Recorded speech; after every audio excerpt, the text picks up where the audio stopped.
Oh no, this is a problem. Holy crap. Hold on a second. I'm trying to fix things. I'm here. It's just, the camera decided to be completely uncalibrated, you know, after being, after I restarted my PC. Which, you know, I should have taken into consideration, but that would require me to think as opposed to, you know, be busy with other stuff.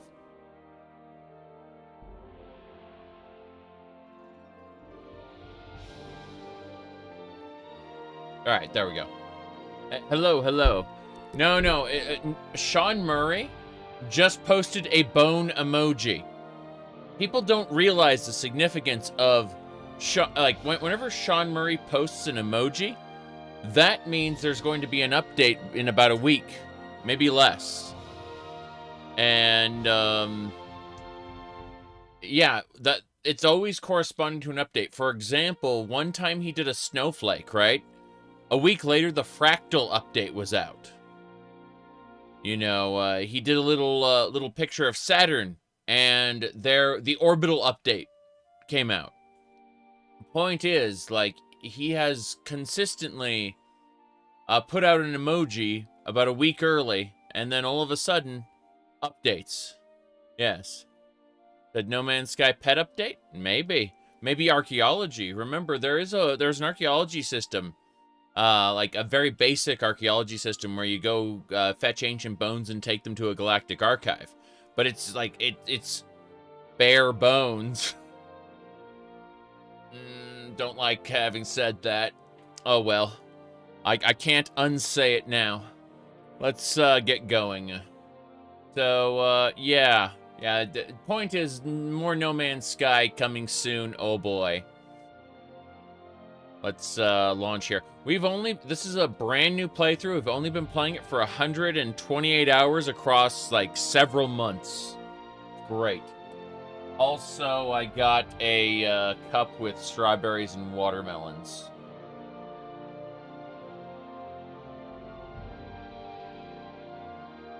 All right.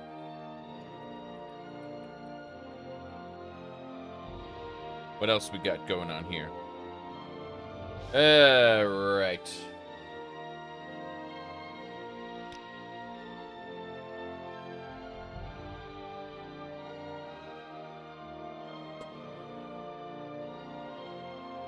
Just waiting. Still waiting. Okay. As I was saying.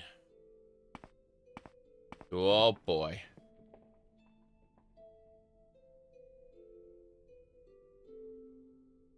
I'm just double checking, yeah. I mentioned earlier today that while I'm playing Morrowind today, if I could pick absolutely any game and know that it wouldn't be like a massive time commitment, I would probably be playing Disgaea right about now. That's what I this is the game I actually kind of wanted to play today was Disgaea, but you know, good luck with getting that done in the time frame I want to. Whereas Tribunal Temple Quest, we're gonna do right now. This is Beldor Deadeye. We've been running this for, you know, a couple hundred hours. We got our Garden Trowel. This is a powerful artifact. Look at it, the Garden Trowel. Okay, this is actually, we've upgraded it. With our own skill, we've upgraded it. It's the Garden Trowel plus 17. We need to make it 18, but that's a different matter. You know, the Garden Trowel plus 17, very good. Very good. So, let me see, what else? Okay. So, basically we do this, Garden Trowel. And you see that? Bam. It's dead. Garden Trowel, perfect. Now, as I was saying, yep. Disgaea 5. I played the hell out of the original Disgaea and Disgaea 2, and I played a little bit of all the others. But I've seen enough of them to know their main plots and everything. Because I'm mildly obsessed. Let's see. Whoops. I hit the wrong button. Looks like we're going to be reloading the save file. Andothren. I'm not going back to Andothren. Thank you very much. We reload. Hey, when you prime a spell and you don't know what spell's going to be cast, that can be kind of awful, can it? It absolutely can. Let's see here. Okay, same deal as before. This time we hit a different button, that we aren't spell casting randomly. I wish to have number 1 by not absorb health. I'm gonna bind it to suck 3. There we go. And now whenever I want, I can drain health. Good stuff. We gotta go north. Gotta go north. I'm still trying to figure out which button is which. The issue here with what button is what is I've been playing like 5 different games, and they've all been fun, but they all use different keybind configurations, so it's like, oh, what am I doing now? There's, auto run is different in every game. It's, messing with my muscle memory. Yes. Okay. Awesome games done quick. Speedrun of 5 is what got you to play it. I saw a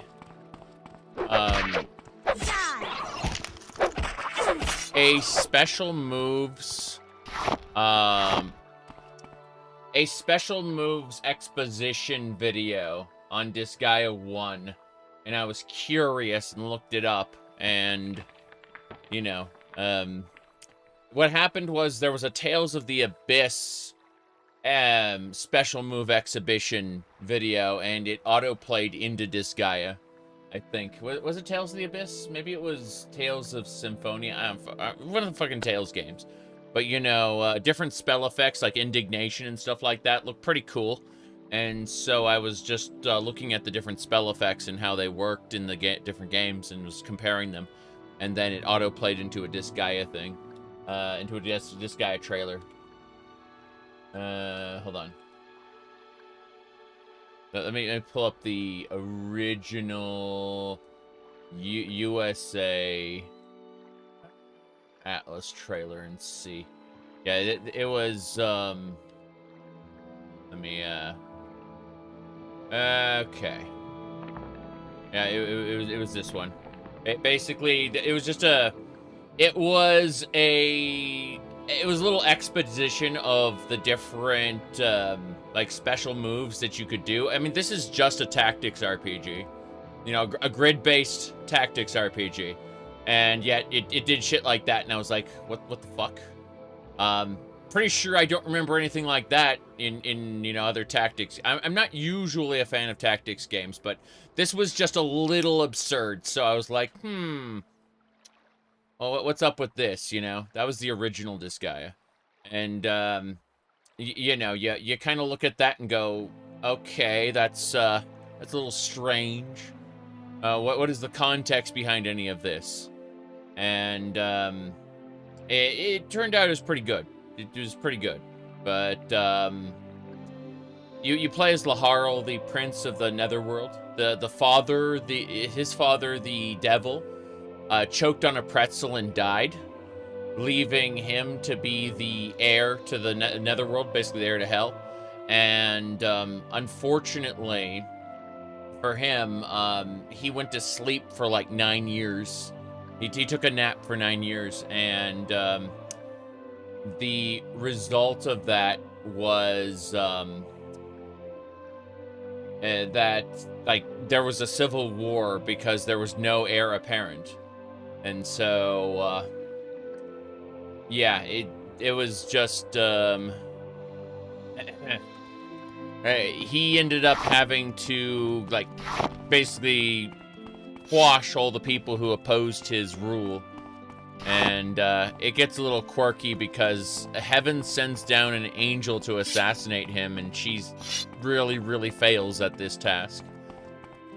And it ends up with a very, very strange gathering of people around him, including an angelic assassin who just cannot kill him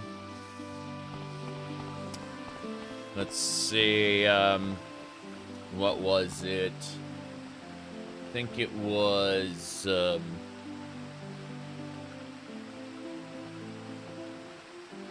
gonna go over to history, because I know I played this video before. But yeah, I will,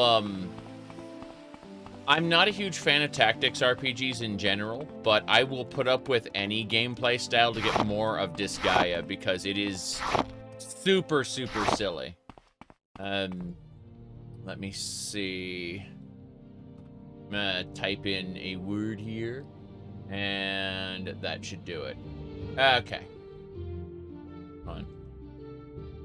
I'm just pulling up all the way back to the beginning of the chapter. Yeah. Yeah, okay. That should do it. So, this is where he's still on his campaign to basically prove that he is the heir of the Netherworld, and he's taking all challengers. There we go. This right here. We've been waiting for you, demons! When the darkness of evil draws near, we appear out of nowhere! The three lights of justice save the world with courage and hope. Together, we are The Prism Rangers!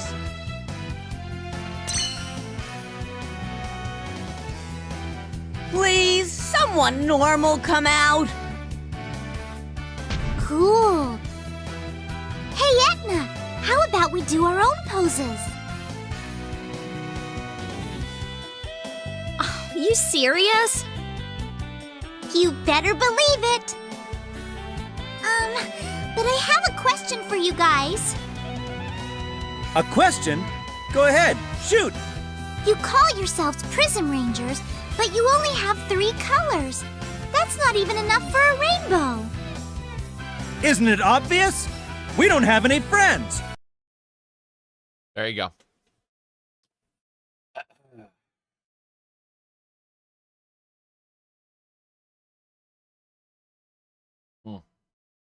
Okay. Being a hero is a lonely existence. You got it? Are you sure there's not another reason why you don't have any friends? See what I mean? Like, it's awesome. This guy is incredible. Now, she's a succubus, okay? Keep that in mind. This character here is a demon. Wait for it. You guys are heroes, aren't you? Why would you want to be overlords? We want friends, of course! If we become the overlords, then we'll have tons of friends! And the Prism Rangers will have all the colors of the rainbow! Here we go! Blue, yellow, transform! Bang! Blue! Yellow! This can't be happening! Blue and yellow have been shot! I can't transform on my own! Curse you! Shooting before we even have a chance to transform! How inconsiderate! Are you demons? Uh-huh. And that's it. That's all you need to know.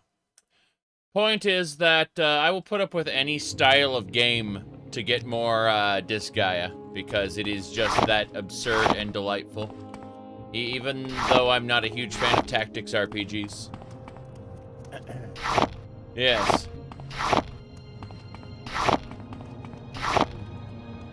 I mean, he literally asked the succubus, are you demons? Like, yeah. What about it? Okay. They're in all 6 Disgaeas. They're Marjorie is a super boss in several Disgaeas as well. She's the evil queen from Rhapsody: A Musical Adventure, and that's a really good game too. It's a twist on Cinderella, where in order to sneak into the palace, she has to come in through the sewers, and attend the ball, but she ends up in the men's room and the men's restroom, and the prime minister tries to take liberties while she's in there, and she beats the shit out of him, which is treason because you're assaulting a government official. So she has to run from the guards who are going to execute her because she assaulted a government employee while trying to get to the ball to what do you call it? To get to the ball to romance the princess. The prince. She's like the fairy tale princess, come from nowhere. Point is that Rhapsody's a spectacular, just completely butchered version of Cinderella, in a good way. Ah, a visitor. What may I do for you? You're looking well. Is there something you need? Ah, yes. At first, that fuss about the Neverine prophecy looked superstition. But every few years, an Ashlander appears, the tribes call him the Incarnate, the temple goes out, hunts him down, reveals him to be a fake. Why does the temple worry so much about it? Yeah. Exactly. Praise Vivec. Praise Vivec! Rumors flow from the House of Troubles. Yes. The hell are we going? Praise Vivec. I need to make a pilgrimage to the Shrine of Forgiveness. Count only the happy hours, adept. This is not that shrine. Yes. Minecraft. What? I don't know anything about that. I only play modded versions that are like 2 or 3 versions old. I don't touch modern Minecraft. What's this? Is the shrine? Okay, I need to make the pilgrimage here. Yep.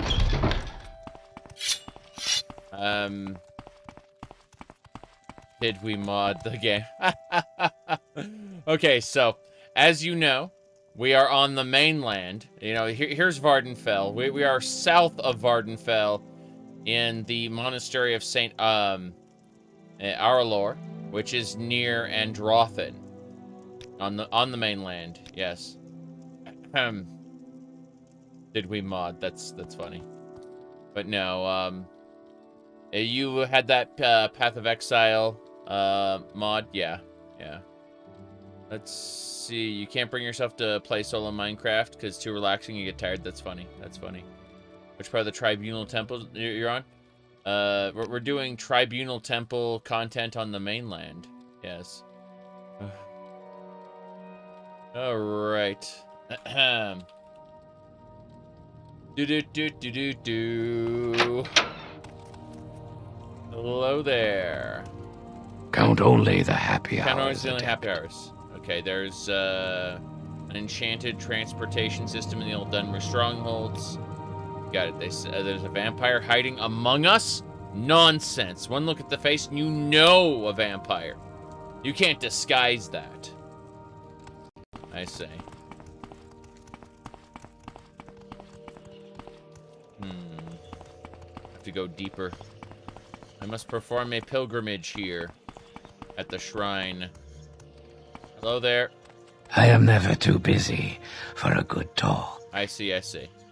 Dwemer? The Dwemer were ancient enemies of the Dunmer, but they are long dead, destroyed in a holy war by Saint Nerevar and the Tribunal. Cool. You said they could be wearing a mask? They've already ruled that out. If they were wearing a mask, or anyone who refuses to take off their helmet, they don't trust. So, it's, that simple. According to the dialogue, anyway. Teach disciplines. Alchemy. I have trained this guy in alchemy and got 144 gold for it. Good.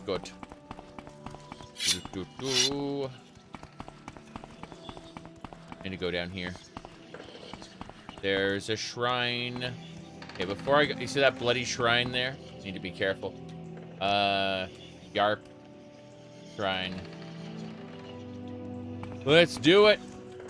What's this? Is ageless, renewed only through suffering and the shedding of worldly things. Shedding of worldly things. Alright, we gotta drop everything, I think. At least, we'll try stripping naked. That'll be important, I suppose. Yeah, we need to strip all our worldly things. I assume it just means get naked and not drop everything. But we won't know until we finish. But strip all those worldly things. Okay, we should be good to go. Get out of my way. Yes. I think, to complete this pilgrimage, because, yeah, I have to make a pilgrimage to the Shrine of Forgiveness. And I'm pretty sure this is the Shrine of Forgiveness. This is bothering me. Give me a sec. I'm gonna reload. Ooh. I'm gonna go ask some of the NPCs about this. Maybe. We'll see. It should be something somewhere, possibly. We should go... Damn. Are you a Bosmer? We are a Bosmer, but we are evil. But our character is not racist, okay? We are an equal opportunity consumer of people's souls for, what do you call it? For necromancy. Yes, we are a secret necromancer that is currently doing the Tribunal Temple quests in order to allay suspicion. We want people to love us and know that we are a good person, quote-unquote, even though we are not. How we are seen needs to be very different from what we are, because what we are is somebody to be killed. We are a villain, so to speak. But as long as people don't know that... I am not amused. Yes, I know you're not amused, but look at this skeleton here. Yeah, this is... They can't see it because it's all dressed up, but yeah. They're a skeleton. So, yes, our character isn't, yeah, he's not amused. Hello. Yes, sir, I need to do a pilgrimage. Yeah. The temple sites, pilgrimages, there should be a saint. Each of the greater saints and lesser saints has his own proper sphere of influence. Those worshippers of various walks of life that the saint has the most sympathy and affection for. The greater saints of the temple, listed with their proper spheres, are Blessed Almalexia the Warden, healers, teachers, Lord Sothasil the Magus, artificers, wizards, Lord Vivec the Poet, artists, rogues, Saint Nerevar the Captain, warriors, statesmen, and St. Veloth the Pilgrim, outcasts, seekers. Let me see... St. Veloth taught the difference between the good and bad Daedra, and won the aid of the good Daedra for his people, while teaching how to deal with the bad Daedra. Okay. Boethia, Mephala, and Azura are loyal friends of the Tribunal. These Daedra are the good Daedra, which we also call the Anticipations. And the Nine Divines? Many foreigners worship the Nine as gods. They have divine power like the Daedra, but they are not worthy of worship. Some are better than others, but none are trustworthy. True. None are trustworthy. You're right. What about the lesser saints? The lesser saints of the temple are Saint Felms the Bold, butchers, fishmongers, Saint Lothis the Pious, tailors, dyers, Saint Maris the Peacemaker, farmers, laborers, Saint Rorus the Martyr, furnishers and caravanners, Saint Aralor the Penitent, tanners and miners, Saint Delin the Wise, potters, glassmakers, Saint Olms the Just, sailors, chandlers, clerks, Saint Rilms the Barefooted, pilgrims, beggars, and Saint Serin the Merciful, brewers, bakers, distillers. Yep.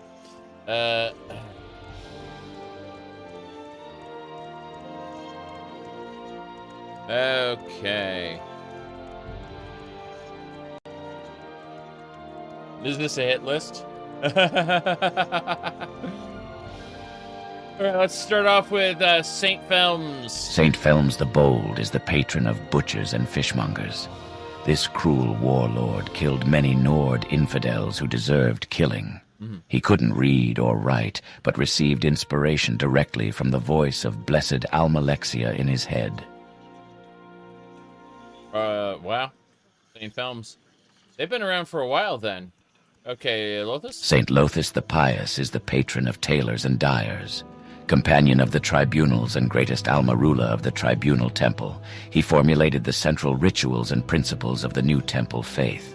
St. Lothus is the symbolic bridge between the gods and the faithful, and the model of the temple priest. Maris? St. Mary's the Peacemaker is the patron of farmers and laborers. As a girl, St. Mary's showed healing gifts and trained as a healer. She marched across battlefields with her followers dressed in white robes, healing warriors and wizards on both sides without discrimination. Great house troops adopted white robes as her standard and disobeyed orders to fight. Rorus? St. Rorus the Martyr is the patron of furnishers and caravanners.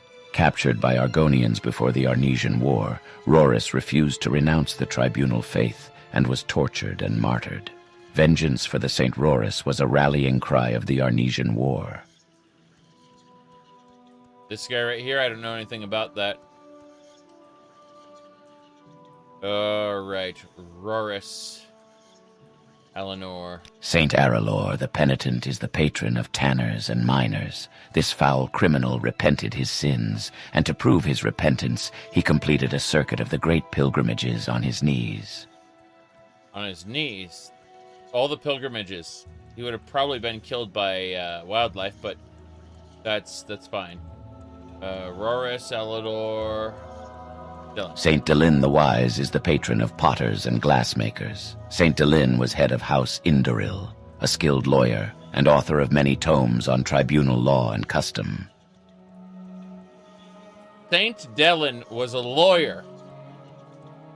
I remember in Daggerfall when you could actually go to court and argue your case and use the streetwise skill to lie to the court.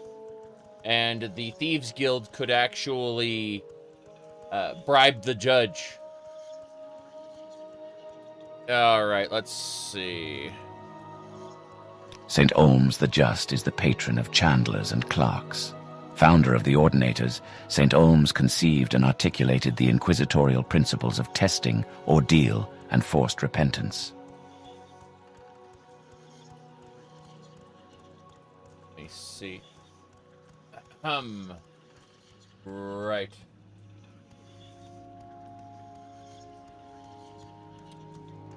Olms. Let's double check that. St. Olms. Okay. I've been told that there are things that I need to grab. Give me a second. So St. Realms. Two more. St. Realms and St. Saren. St. Rilms the Barefooted is the patron of pilgrims and beggars. This rich noble gave away her shoes, then dressed and appeared as a beggar to better acquaint herself with the poor. Let's see, and the final one? St. Saren? St. Saren the Merciful is the patron of brewers, bakers, and distillers. Cool. This pure but less than handsome virgin could heal all diseases at the price of taking the disease upon herself. Tough as a guar, she lived to a ripe and sprightly old age. Wow. That's pretty impressive. Yes. Yeah. Fixing stuff. There we go. This is chicken. And a single grain of rice. All right, that was pretty good. Let's figure out what else we got. Grinds. Sorry. Temple members respect guests and make offerings. Very good. Unfortunate. Yep. The pure but less than handsome virgin. Saint Saren, yep. So the sill. I think we're basically done. Great houses. What else we got here? Hold on. Still looking.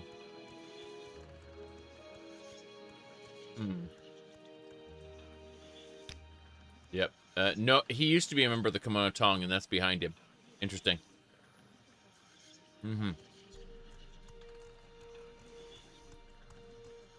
Okay. In addition to common blessings, most shrines provide special blessings of the saints that fortify attributes and abilities for long durations. Count only the happy hours. Count only the happy hours.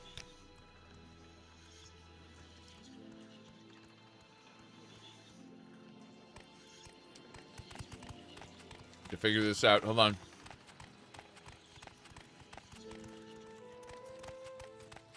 We're supposed to go into the caverns and do something.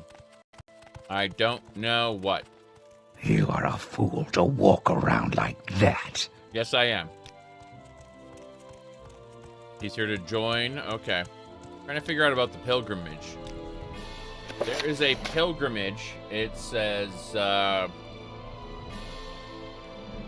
the Shrine of Forgiveness. Yeah. I'm shocked the Shrine of Forgiveness didn't involve you doing things. Yes. It's the, like, paying money. Still trying to figure it out. I have no idea.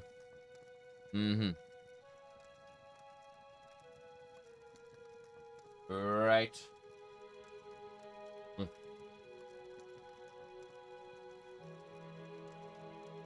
Dram Marvos is someone who should be able to tell us about the Shrine of Forgiveness. Somewhere around here. You're not Dram, are you? No. Someone with your good looks needs more clothing. Really? My good looks?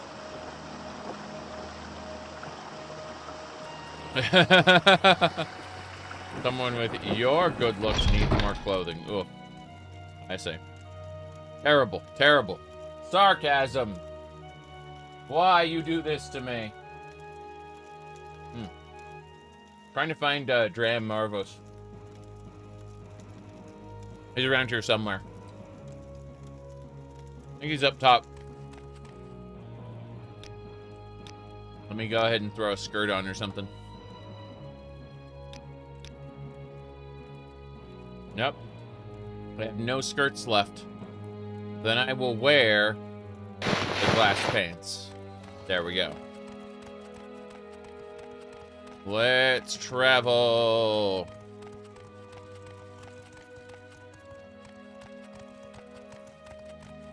You're not Tidings and good wishes to you, friend. tidings. I'm never too busy for good talk. I was hoping to learn more about the saints. Unfortunately, not from you. We're not Dram. Dram must be up top. This looks familiar. May I help you? Dram, I need to ask you about the monastery. Yes, those who strive to follow the example of Saint Alranor come to join our monastic order. Most acolytes are former bandits. I see, I see. I've walked such a path myself. Shrine of Forgiveness. Here we go. Marks the spot where he asked forgiveness, earned forgiveness from Almalexia. Is there Go something into the you caverns, need? retrieve the penitence ring, find the inscription. Yep, that's it. So we have to be naked, wear only the ring, and go.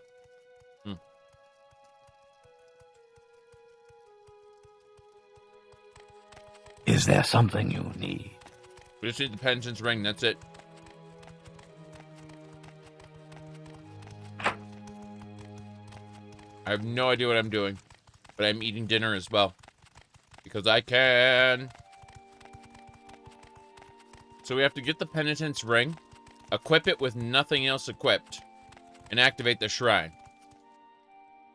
We will take off the rest of our clothes again, so that they can comment. I am am not amused. I'm not amused. Fair enough. As I auto run and grab chicken.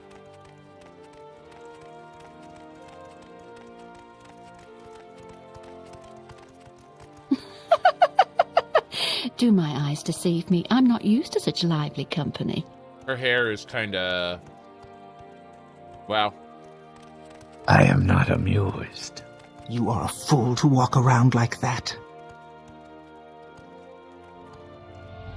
Okay. As I was saying, we just need the ring. We'll put on our clothes again after we get the ring and use the shrine. It should be easy.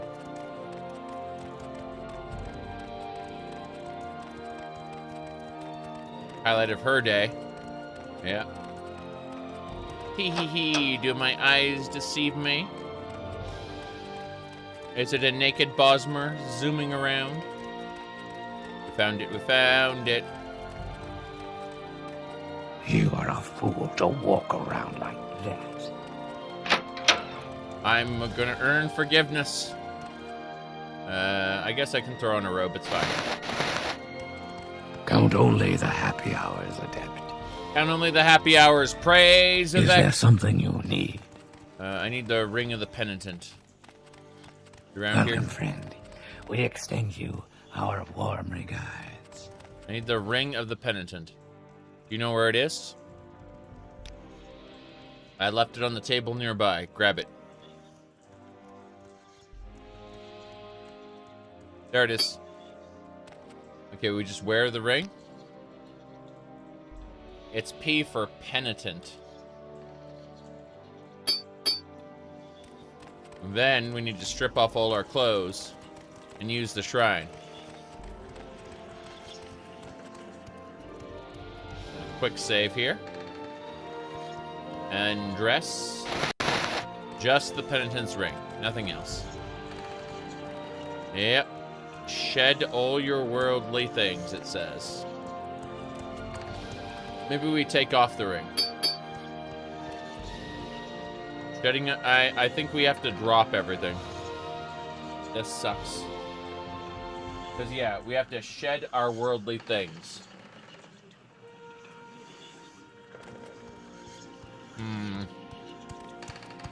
The real deal. I can't give you this stuff. This is actually concerning. Skeleton. Take my all everything. Pretty sure only the penitent's ring.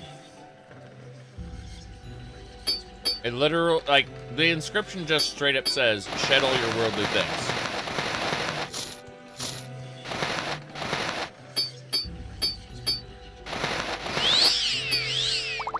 So we have to drop absolutely everything.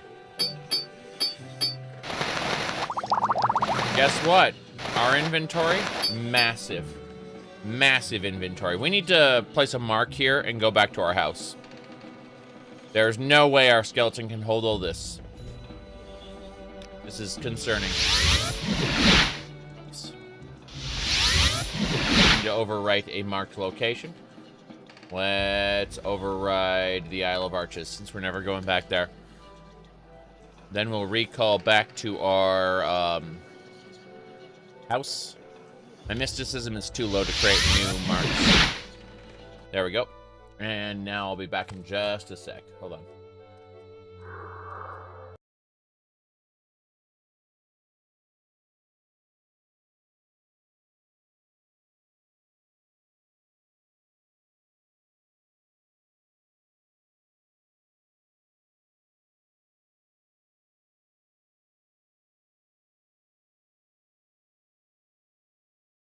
My body says,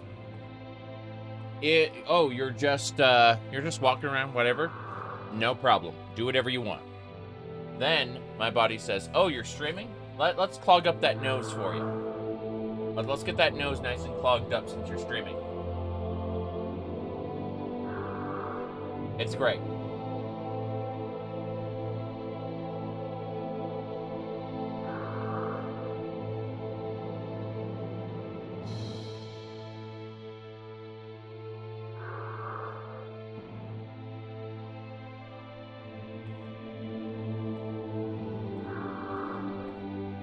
I'm eating chicken. I also have issues, yeah. Blood. Blood calls out for blood.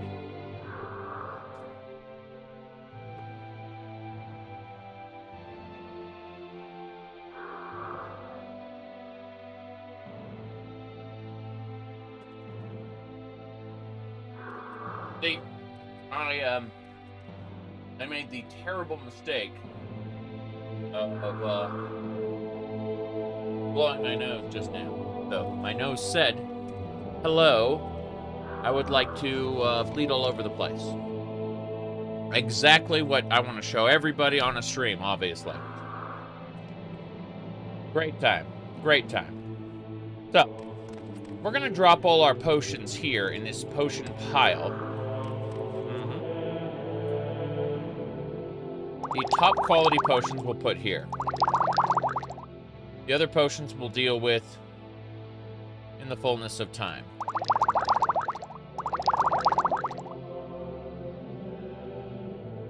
Yeah, those are the top-end potions, no problem. Looking forward to the PoE 2 update. I've not been paying attention to it because I'm waiting until they do leagues. Or, like, seasonal content. Yep. It's great. Just everything happens all at once the moment I start streaming, you know? Can't just be normal. Okay. Let's see. What else we drop? Alright, the rest of this... Bugnoskia. The rest of this we drop in this pile over here. Yeah, this is right over here. So, what's happening is there is a, not a curse, but, there's a shrine where we have to shed all our worldly goods. Dump your whole inventory at once? I don't think so. Is there a way to do that in the vanilla engine? I don't think so either.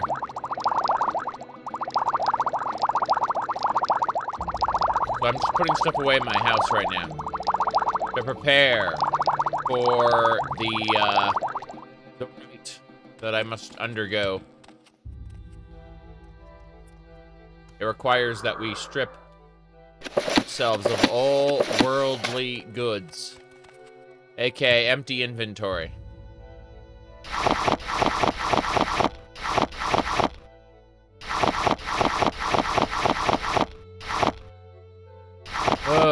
Jeez. As you can see, we have a lot of stuff. This is just under the magic tab. We have more. Guarantee you we have more.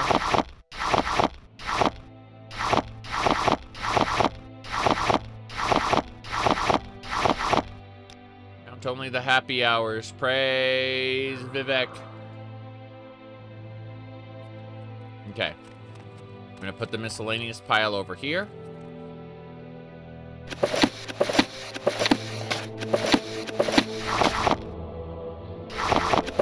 The big miscellaneous pile.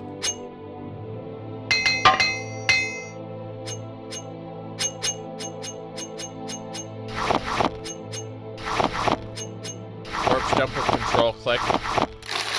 Yeah, it's not gonna happen. Oh, jeez. Money. I'll grab the money again. Morrowind is an inventory management game, you say? Something like that.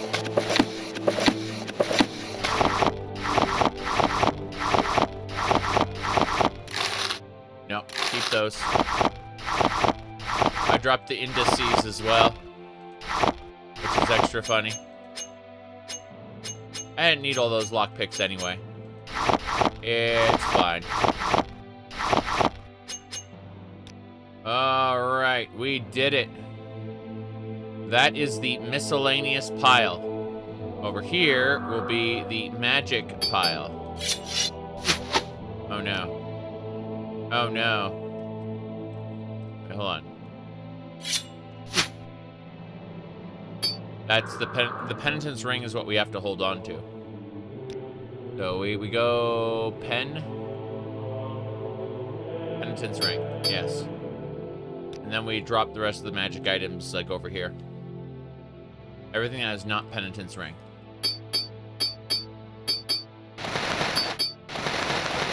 We may have a lot of items. It's good music, yes. I mean, we might be able to do that. Hold on. Zombie. Stand in place. Mr. Skeleton. Mr. Skeleton. Can we control click? No. Control click doesn't work.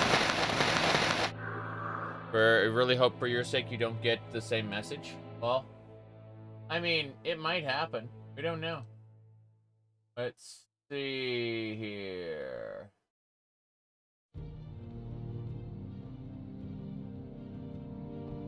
Hold on. Okay, Yarp. Yo. Yarp yo. Then reload. We'll see, we'll see. I'm gonna try one more thing. I did not activate a particular item. Someone was mentioning that. We'll see, we'll see. So, apparently activating a particular item will do it as well. Shedding our worldly goods may not be necessary. Although the inscription told us to shed our worldly goods. Penitence ring, use it. I've been demoralized. Yeah, it says shedding of worldly things. Let's see, hold on. Use the penitence ring in front of the inscription. That's it, we did it! Hooray! Penitent time. Trying to forget. Here, the Lady of Mercy looked on Talador despite his evil deeds, offered him a path to forgiveness. I see. It is some pretty good money. Now let's see. We must return the ring. We did it. That is not really shedding of worldly possessions, it's activating the ring in front of the shrine. Which did hurt. But, you know, that isn't really that big a deal. Count only the happy hours, Adept. Count only the happy hours. May I help you? Here you go. Good luck, apostate. Don't forget to return the ring to Dram Marvos. We're going to go see Dram and return the ring. Then maybe it's a metaphor? Praise yes. Vivec. Praise Vivec. Praise Vivec. Let's keep going. Is there something you need? Nothing right now. Thank you. Hello, hello. Up, up, and away. We've done what we needed to do. Actually, hold on. Unequipping everything was bad. Let me see how far back we went. It's Yarp Shrine. I want to check one thing first. So, making 2 saves really quick just to see if it counts. Okay, I'm checking something. So, I'm going back to Yarp Shrine and see if I unequipped everything by accident over there. While it loads, chicken.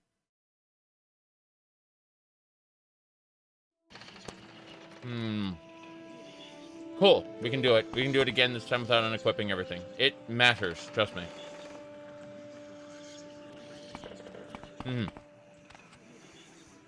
We need Penitence ring. Yep. On. I'm stuck. Help. My acrobatic skill is too low.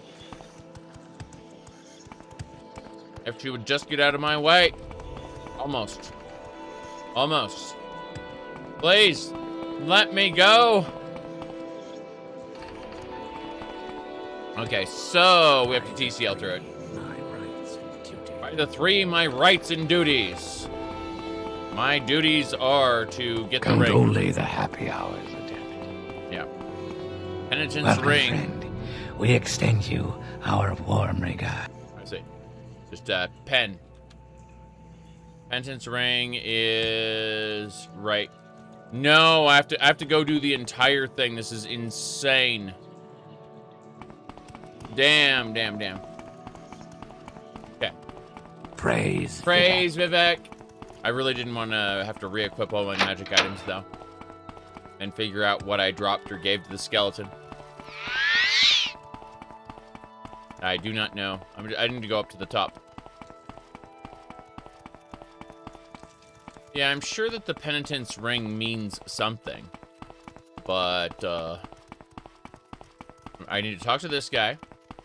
He tells me... A warm welcome to you. That this is where Saint, Alor, earned forgiveness from Almalexia, retrieve the penitence ring, find the inscription, and do what we need to do. Yes.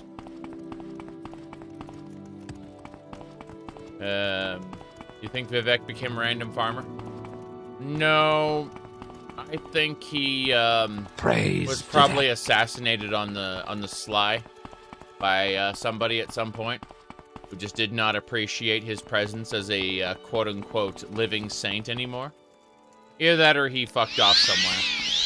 Became even less than a farmer, maybe just what do we call it? Maybe a pauper somewhere.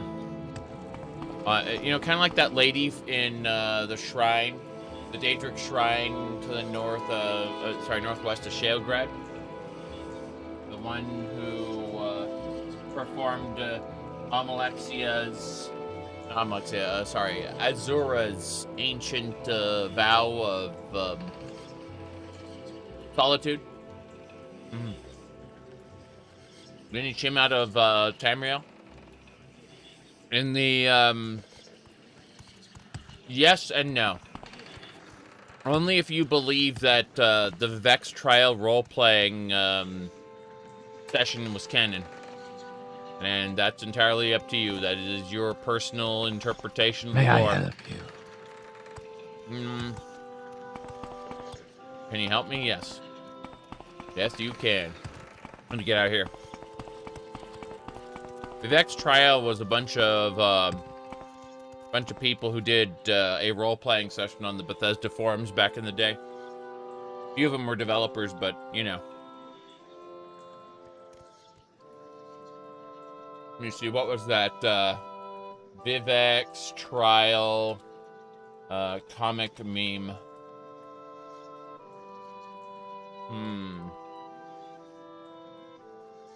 I think it was there. Let me see if I go over there. Yeah.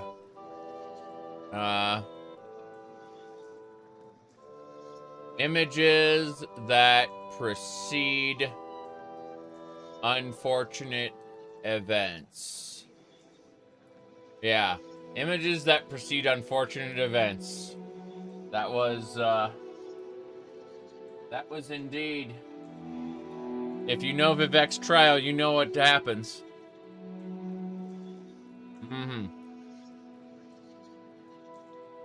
Let me see. In fact, let me try to find the other one.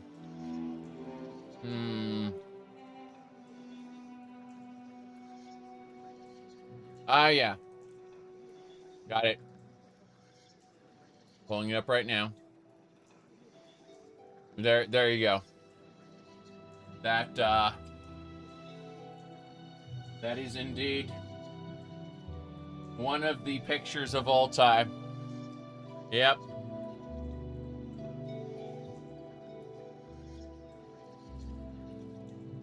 Count only the happy hours, adept. Penitence ring. Yeah, on the table. Got it.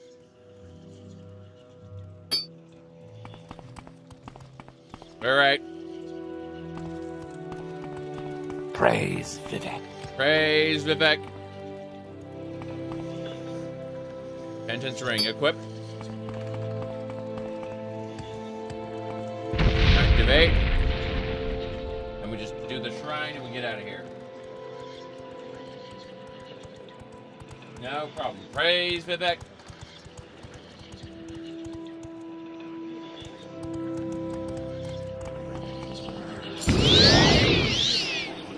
Here the Lady of Mercy looked upon Aralor, despite his evil deeds, offered him a path towards forgiveness.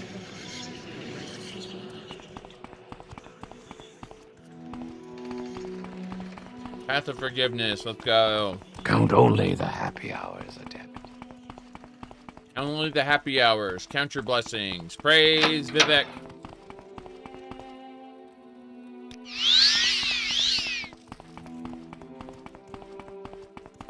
Very good, very good. Being the leader of the Tribunal Temple is ironic. Yes. That's why I have to do it before I reach a certain point in the main quest. Otherwise, it becomes very, very hypocritical.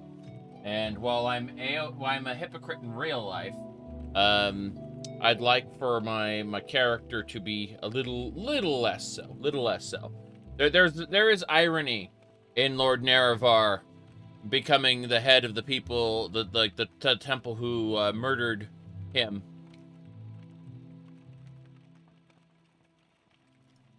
I wish Vivec kind of acknowledged that, you know? He doesn't, but it'd be cool if he did.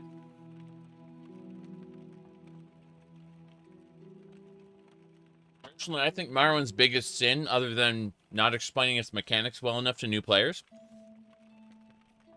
is that it has all this lore like the sermons of Vivec, and they aren't used meaningfully in the actual game itself. Michael Kirkbride's works are like a sticky note attached to the side of Morrowind, not actually part of it. Not part of the core gameplay loop, the gameplay experience. There's something you have to seek out separately. It's so good to meet you. Enjoy your ring. I'll take that, thank you. You always walk in the presence of your lords. Good, good, good. That's it, that's the shrine. We did it. 3 gods, one true faith. 3 gods, 1 true faith. Praise Vivec.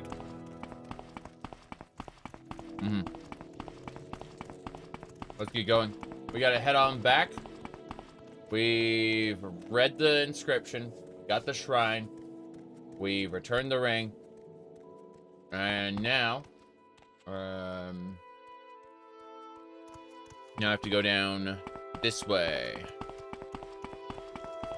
Have to make a donation. It's gonna take a moment for us to get back to Andothren. A visitor. What may I do for you? I am a visitor, but I'm actually gonna camp out here in the wilderness. I like all these candles and stuff. Looks really fancy. I just look at it at 9 p.m. I kind of want it to be like 8 a.m. Okay.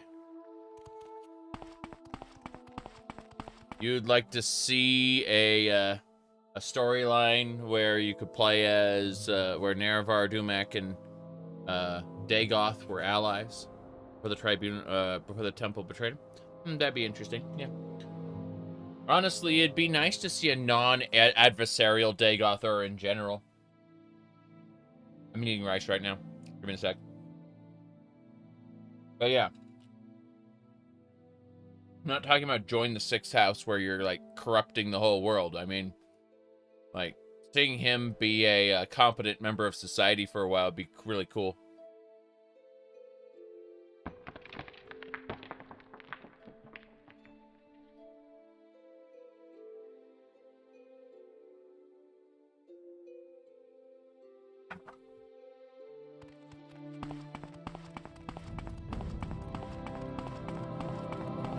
Okay. We should be able to get back to Andothren instantly through the use of CV intervention. I know this because I accidentally did it, and it was terrible. So let's go do that right now. CV, yes.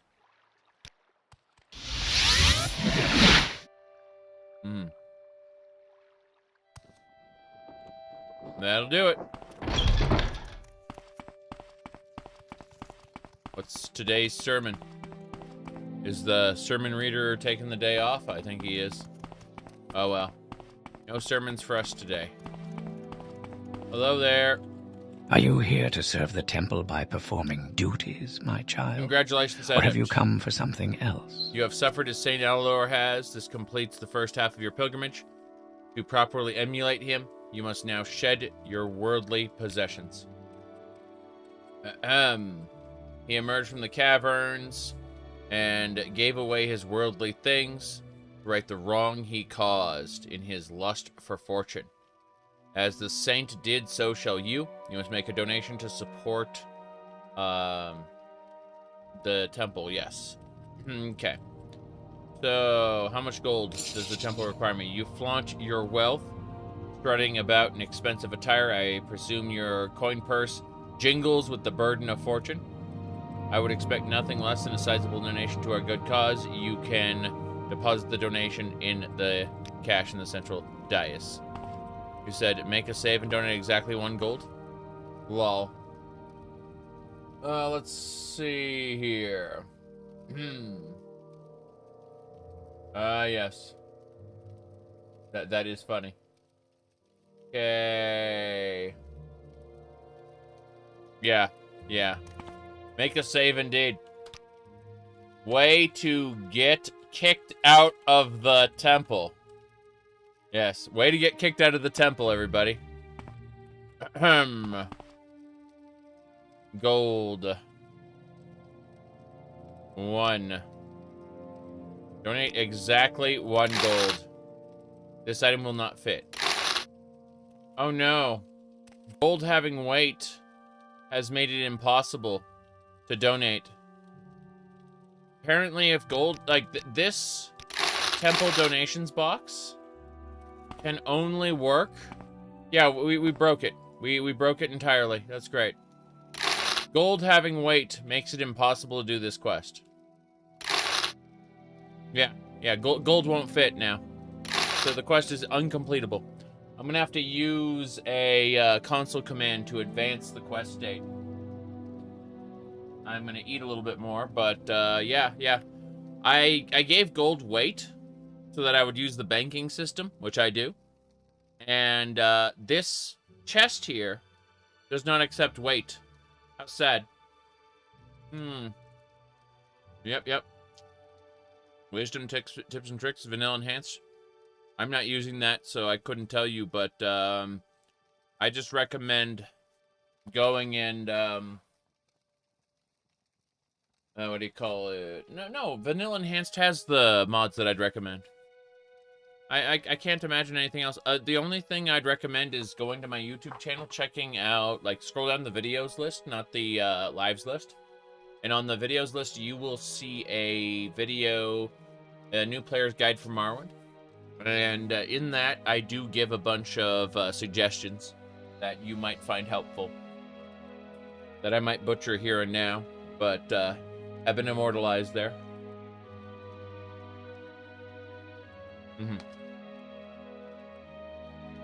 Anyway.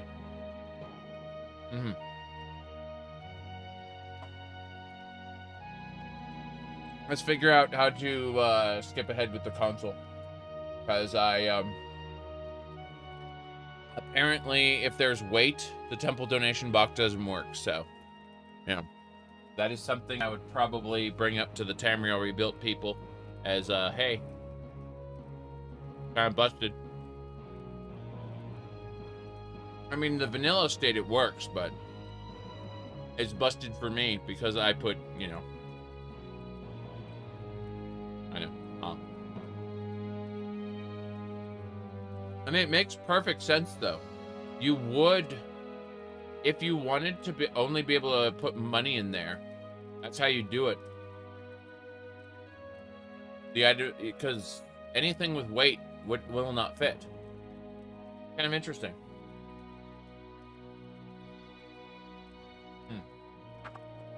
Okay.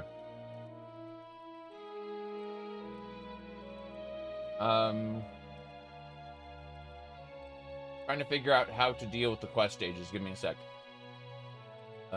Stage. Quest stage. Here we go. Set. It's journal. Journal, and then I need the quest ID. I'm setting it up right now. I'm fixing it. I did this with mods, so I have to fix it with mods. Or with a console commander today. Alright,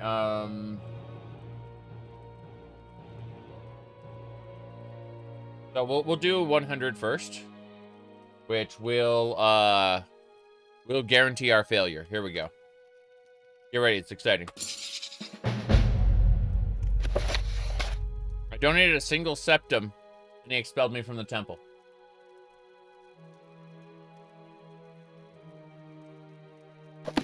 Are you here to serve the temple by performing duties, my child? Yep. So, don't do that, is the answer. Yeah. Don't donate a single septum. You will get kicked from the temple.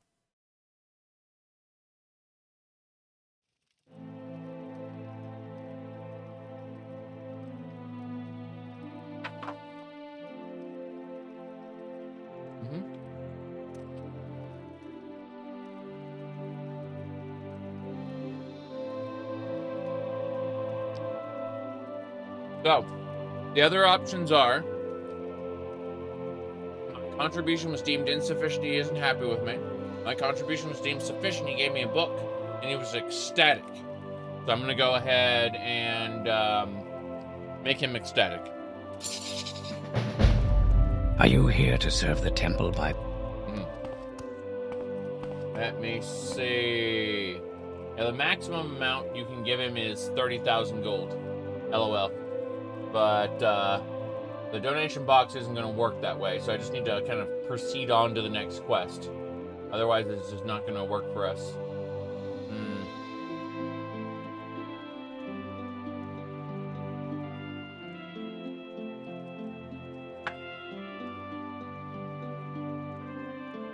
Sorry about that. Let's go. Duties. I need to warn you of the moral decay in Andothren. Ah, yes. We need to keep the populace on the straight and narrow. I fear we're losing this fight. House Halalu is corrupted by Imperial influence. I'm House Halalu. While its nobles grasping fortune, they ignore the plight of the people. The common folk in Andothren are suffering and look to the temple for aid. And like Amalexia, we will provide. We offer food to the hungry, and we do our best to provide shelter for the pilgrims and paupers alike. But our resources are limited, and there are so many in need. I cannot convince the Halalu... if we can convince the Halalu nobility to support charitable mission, it will fail if we don't. Got it. The nobility of Halalu may be persuaded to lend their support. Many appeals, their good nature have fallen on deaf ears. It's clear that greed runs rampant like a plague in this town. Perhaps we can use that to our advantage. We shall call out their miserly ways and offer them a cure for greed in exchange for renewed donations to the temple, as inspired by our friend Ulman Velthri. It'll be, but I think it'll be highly effective. Got it. Yeah, we thought it was neat. So cure for greed. Potion cannot do such a thing. The nobles know this, but I think the gesture will be effective regardless. Reputable Mer do not tolerate disease, and the common folk will see our condemnation of the greedy nobles for what it is. For them to reject our offer of help will be foolish to the extreme. Collect the potions from the guy downstairs and offer them to these people. Dolus is in the Halalu Manor. Melis is an outsider. Let's see, just going through these real quick. Okay, I have everyone in my journal now. Give me just a second, we'll be continuing.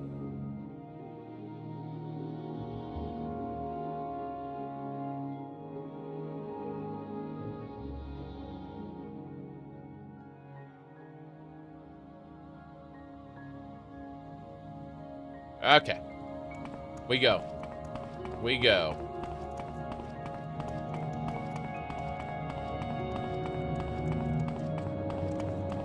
We have to go downstairs and pick up the potions. Do you have potions for me? I am never too busy for a good talk. No, I'm looking for the cure for greed. We're looking for it. We're looking for it.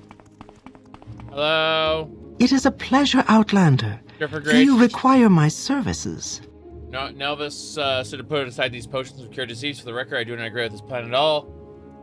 If you feel the same way, or you just happen to not need them, come back when we're finished. I might feel charitable myself. In other words, if you don't spend those potions, then she'll give me something for it.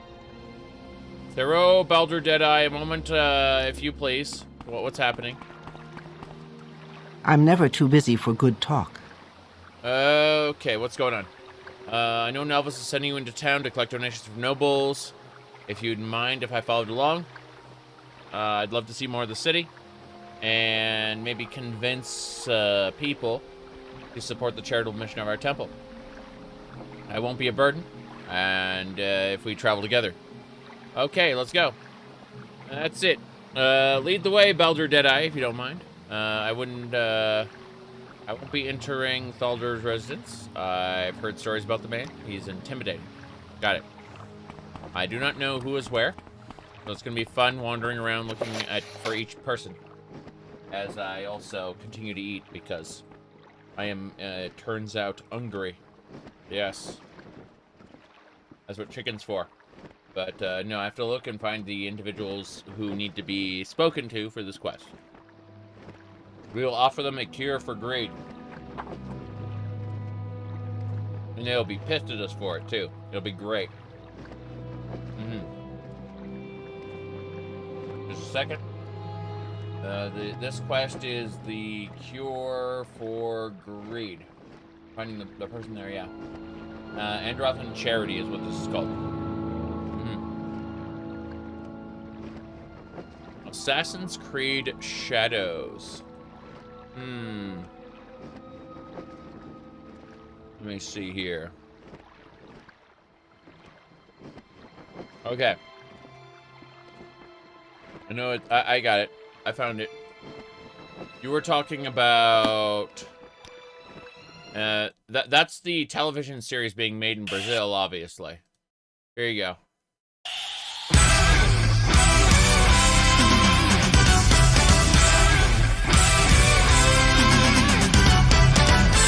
Assassin's Creed Shadows, Guerreiros das Sombras. Guerreiro das chamas, forjado em dor, dragão que renasce valor. Nas sombras da noite e da escuridão, a águia se faz guardiã. Yasuke Naue, a força da história se faz. Legado a trilhar. Go and strike, strike as one. Sempre prontos a recomeçar. Go and strike, strike as one. Pelas sombras em nome da luz. Assassin's Creed Shadows. Assassin's Creed Shadows, versão brasileira, Ubisoft Brasil.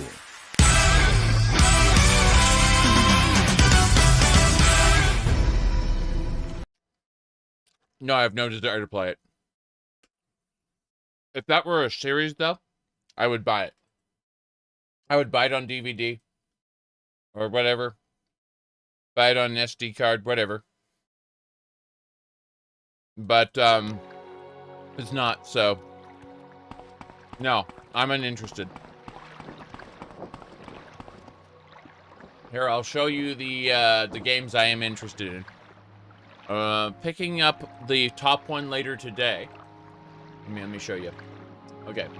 Later today... hold on. This is not the right page. This is my Steam profile, which is completely normal. Yeah.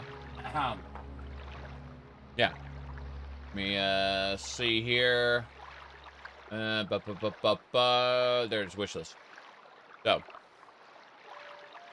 Oops, that's Zulkan. Bonkin. My rank, there it is. Okay, so later today I'm going to pick up Dark Souls Remastered. Because I have the original Dark Souls, but none of the DLCs. And I figured, why don't I just get... I'm sorry, I have Dark Souls Prepare to Die Edition, apparently, which is...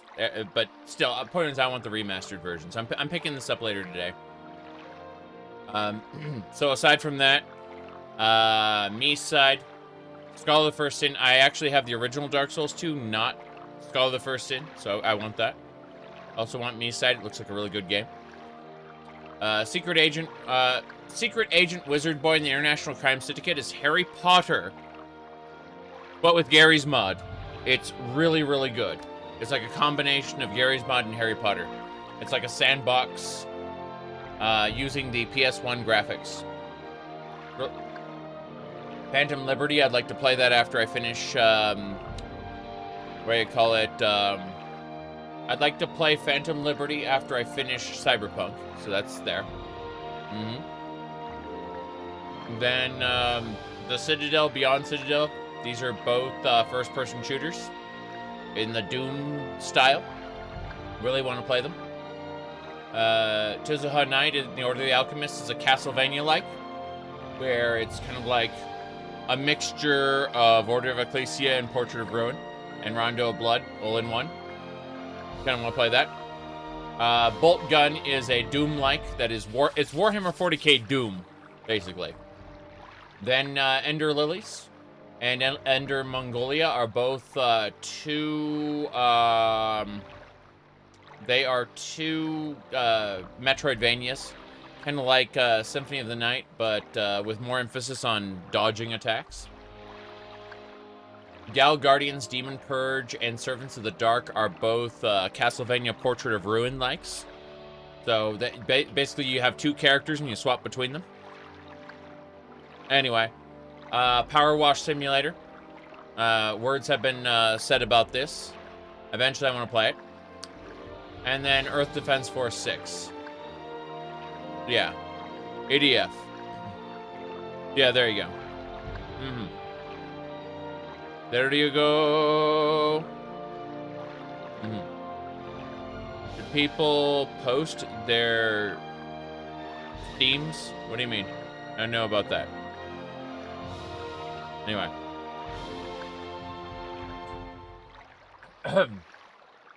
Congestion. Oh boy, let's go. What is your best Elder Scrolls game? I don't think there is a best. Although, in terms of best world building, I'd say Morrowind. In terms of cinematic presentation and sandbox, I'd say Skyrim. In terms of, in terms of my favorite game, it'd be like Daggerfall, but I wouldn't call Daggerfall the best game. It's different. Very, very different from the rest of the series. Yes. Anyway. No, it's just when people ask about, like, Assassin's Creed Shadows or whatever, it's like, that's not even on my list, man. Like, sorry, but Dark Souls remasters, me side, and, shit like Citadel are what I care about. Assassin's Creed Shadows ain't even on the list. Alright. Let's see. I need to figure out how we do this. First of all, lives in the manor building with the tall tower next to Dolar's residence. Oh. Is there Not something the better you of me. need? Go ahead. So, Brokar. Whatever you want. Bend over. Within Give reason. your old mother goodbye. May I help? Wow, this guy... She's just talking at the guard. Incredible. She... Yeah, I have no idea what the hell they were talking about. That's a Nord, I suppose.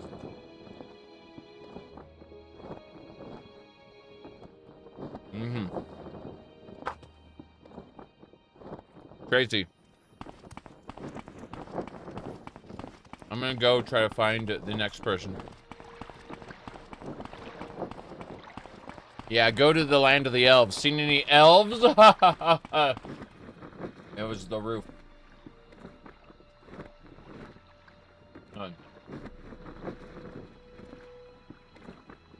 Let me see. The roof. Thought I saw it, but I don't now. Oh, that's unfortunate. I think the server's gone. There used to be a really good meme for that. Let me check the watch history. Oh, no, I found it. It's just kind of hidden. Here we go. In the cave. In the cave. He met the beast and cut quite short its evil feast. Hail, Khajiit. Greetings, friend. Seen any elves? There you go. This robe is the exquisite glass robe. Yeah. I don't remember where I got it, and there's a lot of randomized items in my run, so good luck. Alright, whoop. Is there something you need? She fell off and then teleported to me. Awful. Awful. Not this way. Where'd she go? How you doing? Is there something you need? We may travel together. Follow me. Hooray! I'm gonna have everyone else chill out and wait back here, I think.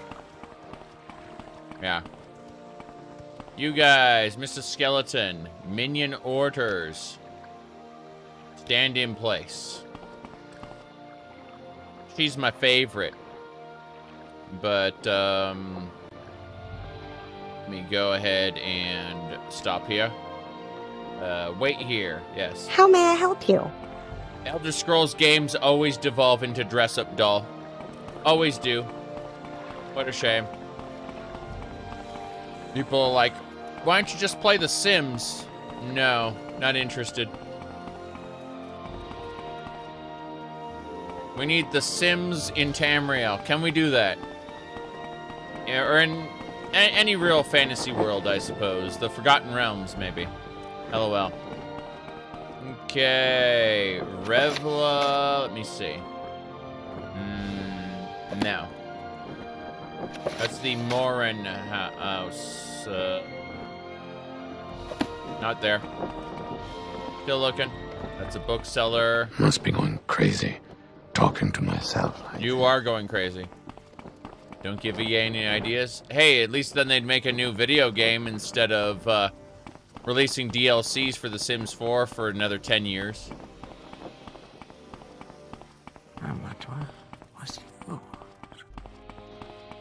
Okay. Let's see. Whatever you want. Within reason. Within reason. This is probably where I need to go. Hello. Go ahead. I'm waiting. Do you have something special? No. I need to tell you about a cure for greed. Local economy? No, you're not the person I'm looking for. You're a smuggler. Delamarns. Not the person we need to talk to. Relvar. A moral decay in Andothren. I think Nelvis is overstating things a bit. Andothren has problems. Most people are ardent supporters in the temple. But what about a cure for greed? Yes. I know Nelvis is convinced that you can essentially blackmail nobles and get them to support the charitable mission. I'm not sure whether that'll work. Yeah. Yes. What a shame. There's a skooma problem in this town. Sure. I mean, well, yeah, Vardenfell has a skooma problem. Vardenfell's up here, though. We're down here in Andothren, where there's moral decay. We're not on Vardenfell right now. But there is definitely moral decay here in the city. We've been convinced of that. Is there something you need? Let me see. I'm not busy now. What do you need? We go up. Hello there. Welcome, friend. We extend you our warm regards. You do. Well, how about I give you 10 gold? You insult me. I'm gonna do it again. You insult me. I'm gonna do it again. Sharing is good. I like sharing. See? It just took 30. That's all. You insult me. Sharing is good. I like sharing. Yeah, I just have to say the exact right thing with my speechcraft skill. Yep. Sharing is good. I like sharing. Okay. Give me a second here. Okay, that's done. I'm gonna tell you about moral decay. Yep. I trust you've never seen the Imperial City. This is nothing. The moral decay here is nothing compared to the Imperial City, I'll tell you that right now.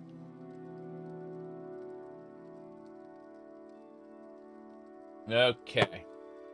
So, my goodness. Let me ask you about yourself. You found me. I have a cure for greed. If your alchemist could work such wonders, you would not be asking for donations. What is your play? The temple offers you salvation from your lust of fortune in exchange for your support, or else the people of Andothren will hear of your disease. Blackmail? That's an interesting turn of events. Your master really likes to preach about moral decay in Andothren, but it seems like the temple's the heart of it. Very well. I cannot abide a loss of face at this time. Take your gold and leave. Incredible. I have given her a cure for greed. Yep. That moral decay. Seems like your temple's at the heart of it. I mean, to be fair, I actually kill people and suck out their souls and use it to power my undead monstrosities, but they don't need to know that. They don't need to know that we are a secret necromancer. Let's figure out where we're going next. So, we've taken care of Milnes. We just need now... Let's see... Yeah, that's Milnes. I need Tholes. Tholes should be...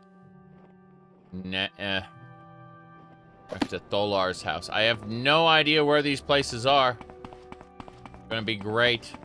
We're exploring. Oh, this is the Mages Guild. No, this is the Morag Tong. We can do Morag Tong quests here? Ooh, that sounds fun. I need to acquaint myself with Andothren a little better. May Mephala guide your hand. May Mephala guide your hand as well, sir. Blue Grosh. Zelen Manor. Welcome, friend. We extend you our warm regards. Of course you do. Of course you do. Tell me about yourself. Upstairs, apostate. That's us. We are an apostate of the Green Pact. We got kicked out of Valenwood for messing with people's souls and crushing up plants and turning them into potions. The pleasure is all mine. Hello, sir. Would you support the charitable mission? All right. You seem genuinely to care about the well-being of the people in Andothren. Integrating with the locals wouldn't hurt. Take this for the fundraising effort. See, we didn't even have to tell him about the cure for greed. He accepted it without that, yeah. But behold, an artifact. This is the trowel, plus 17 trowel. Now you may think there's no such thing as a plus 17 trowel, but we have in fact upgraded the trowel 17 times. And the result is kind of frightening.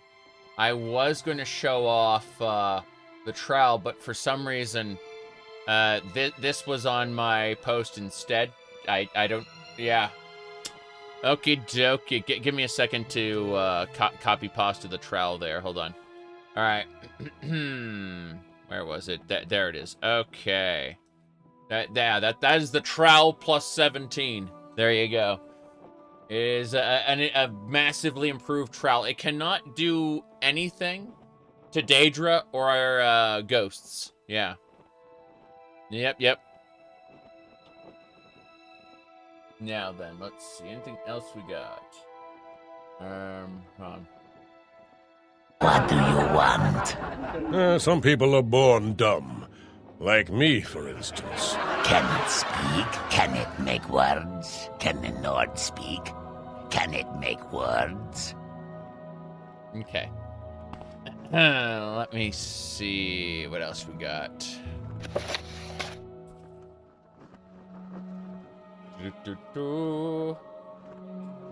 Well, I mean, if a bandit comes up to us, they die to the trowel almost instantly.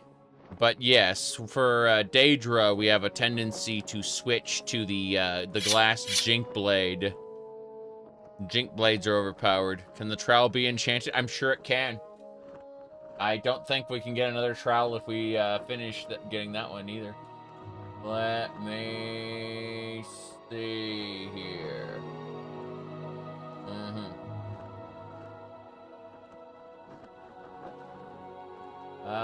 Yes. The trowel is just a very short spear. Perfect for a wood elf. Oh, no. Let's see. Darian's house. So we finished 2. We've, Zelen and Milnes both agreed.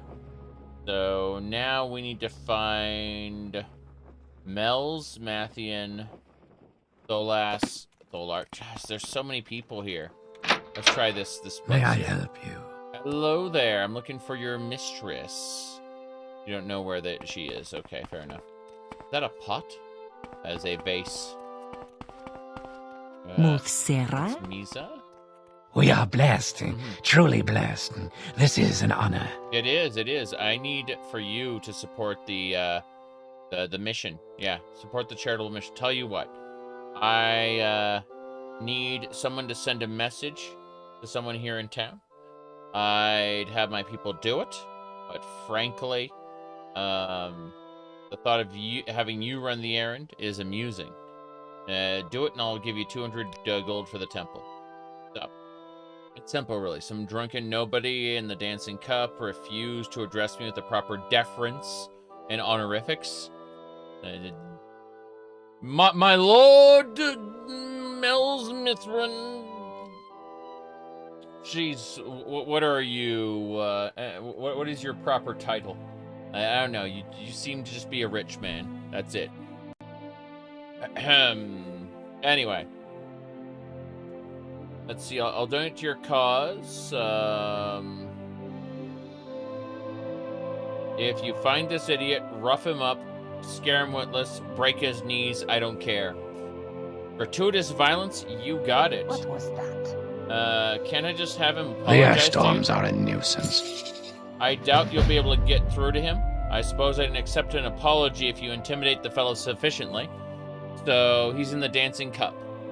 I'm just gonna give him money. You see, I'm literally just like, I have hundreds of thousands of gold. I could solve all of this right now, but remember when you could choose your tone, whether you want to use normal speech, blunt speech, or etiquette, what you call it, polite. Yes, you could do that. It lets you roll skills to kind of get people to talk to you when their disposition system didn't want you to, or wouldn't let you do that. I think, what's this? Okay, this is the Mithrin Manor, so what we do is we go over here, double click, and we say, rough up, roughed up. There we go. Yeah, okay. And now there's a marker here in front of the house, so I know later that this is the house where I need to go to after I go to the Dancing Cup. Let's go!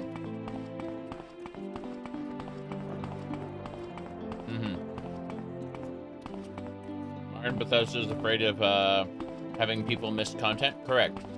Morrowind will let you miss content. Morrowind will allow you to fuck yourself out of major quest lines by doing stuff wrong. Morrowind will, in fact, encourage you to kill off major quest masters for other quest masters. And then you go, wait a second. That was a different guild I wanted to join. It's like, yeah. If only you had gone to a different quest master, then you could have, you know, kept everything intact. But no, you went to the easiest path, and now everybody's dead. And it's all your fault. Spiders Guild. Yep. I need to find the dancing cup. It'll be over here. The dancing cup, yes. Hello? Is there something I can do for you? I need to send a message to you. Give me a sec. I'm going to go ahead and give you some money. This is suitable. Damn right it is. It is not what you offer, but how you offer. Yes, that may be some help. Let's see. Okay, what's this? Millsmith is angry. He's going to send thugs to beat you up if you don't apologize. About buy you a drink and you promise to tell him you're very, very sorry. Yep, there you go. Heck, I could, bottle of Sujamma. Okay, so I just gotta get a bottle of Sujamma and give it to him. Yep.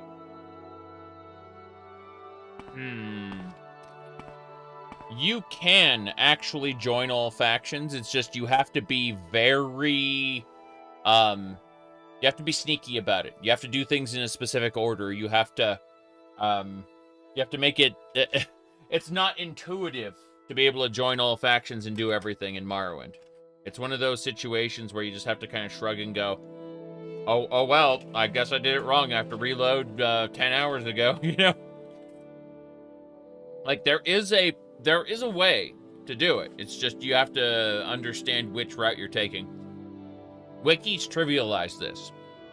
But before we had wikis, before we had guides, it wasn't straightforward at all.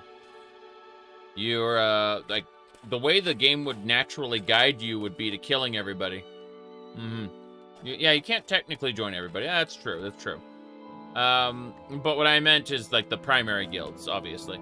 The great houses and the the great houses are the exception. I'm about to say religions, but that's a Daggerfall thing. Yep. And defeats the purpose of picking a side. Yeah, I understand what you're getting at. I really do. That said, I need to pour drink. Second. Drink, as I called it earlier. Not juice. This isn't juice. This is soda. But hold on. Didn't I? Look, don't tell me about your problems. What does the Nord need? I'd like you to meet Erna. We have a love my wife would never understand. Okay.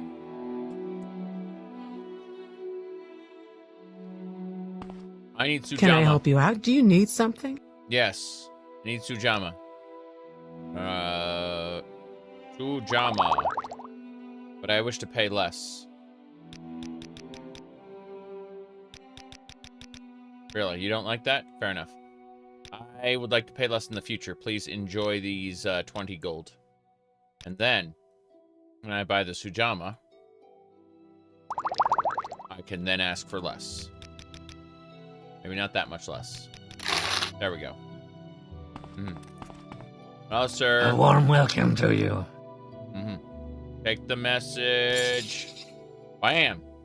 I will apologize in the morning. You're not bad for an Outlander. See, I bought him some Sujamma, so he'll apologize. Cool. That'll do it. I just bought him a bottle of Sujamma and said, look, apologize to the dude. Easy peasy.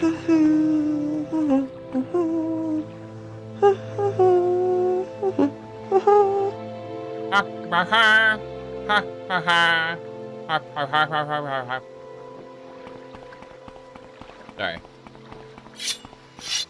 Okay. Let's get it going. I need to go up to the top. At least I know where his house is now that I made the red box there.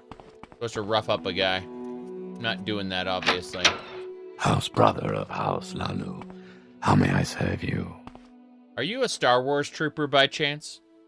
I don't know. You look like one of those operators who works in the Death Star and controls the switches that need to be pressed. All right, let's get going. Maybe a Hoth snowtrooper or something. In a foul mood lately. A foul mood, eh? Let's go. Hey there. A warm welcome. Sweet moon sugar. Damn, that guy is not happy. I've gone ahead. Moral decay in Andothren. What's morality going to help when there's money to be made? True, I've sent the message. So you taught him a lesson? Good. Here's your 200 gold. Support the charitable mission, you got what you wanted. Okay, good. Alrighty then. They got isekai to Morrowind. Well, I mean, if you haven't already had the opportunity to play Starwind, you should. Starwind is, pretty damn fun, actually. I want to play a Jawa who uses, Force Lightning, but I have to wait on that because I've got so many other games to play. Yep. Let me see here. If I pull up my livey streams here. Yeah, that was a lot of Fallout 76. I'm gonna have to take a short break from that and play other games, but I'm looking forward to getting back to it soon. Let's see.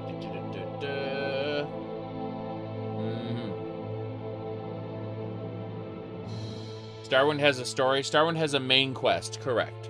But it also has tons of side quests to do. In fact, the side quests are kind of why you play it, because it's Morrowind, just in the Star Wars universe. Like, gameplay-wise, it plays like Morrowind, so it's really cool. You're doing little side adventures all over the galaxy. But the main quest will take you to all the different planets. So that's kind of how you get to the different sandboxes, you know? But unlike Starfield, they're handcrafted sandboxes, so yeah. It's not like you're just gonna be running across empty wilderness forever. Unless you're doing like the Hoth or Endor expansion packs, in which case, yeah, you're gonna be running around a lot. My goodness. Gaming thoughts? I'm working on one, but, you know, in the fullness of time. Now then, let's see. Okay, a couple things. Okay, here we go. Let's keep going. It's so good to meet you. I have a couple videos, quote-unquote, planned, but more importantly than everything else, it's how I feel at any given moment. I only make what's interesting to me. A Sith Ewok? I mean, in Starwind Enhanced, in the Endor expansion pack, they do add Ewoks as a playable race. I just would prefer to do a Jawa so I could shout Utini. And then shoot a lightning bolt at somebody. Is there something you need? You know. Okay, so I've finished 3 areas. Let me see. Okay. We got Mel's, Zuran, Mel's, Millens, and Zarin. So that's Sand person who came to rule. Oh no. There are so many different races you can pick when you use Starwind Enhanced. I think Modoth or Misplagued was actually working on some like retextures for the races. They look really good, like a face pack. So I'm looking forward to seeing what how her work turns out later. She's actually the one who convinced me to play Fallout 76. I'm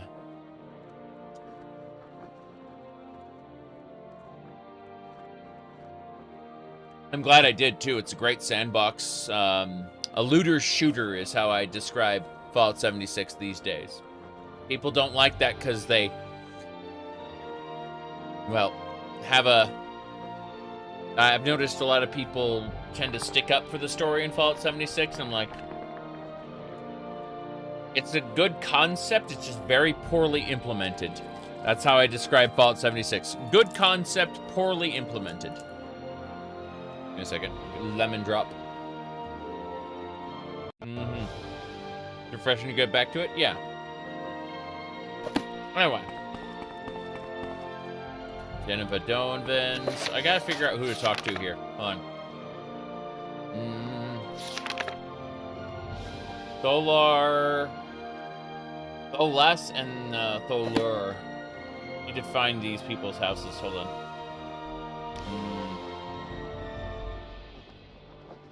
It's gonna drive me crazy finding these people. They could be anywhere. Charity quest has... okay, Tholas is a person I need to talk to. He is where?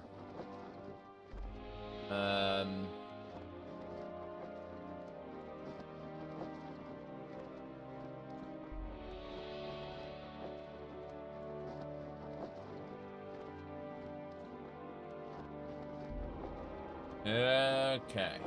Trying to figure out where the hell his house is. It's in some location. Let's see. That's Lothran Manor. We were already there, weren't we?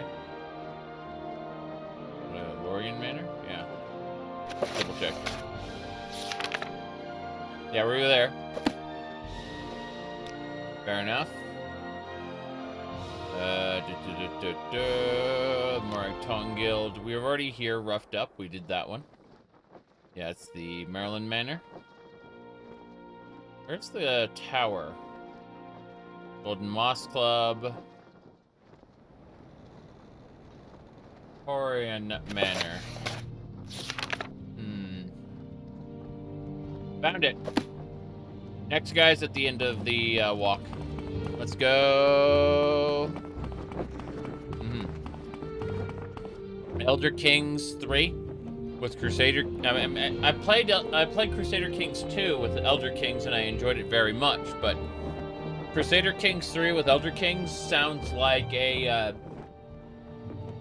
I will benefit from waiting because you know, they keep releasing new DLCs and not all the DLCs are supported by the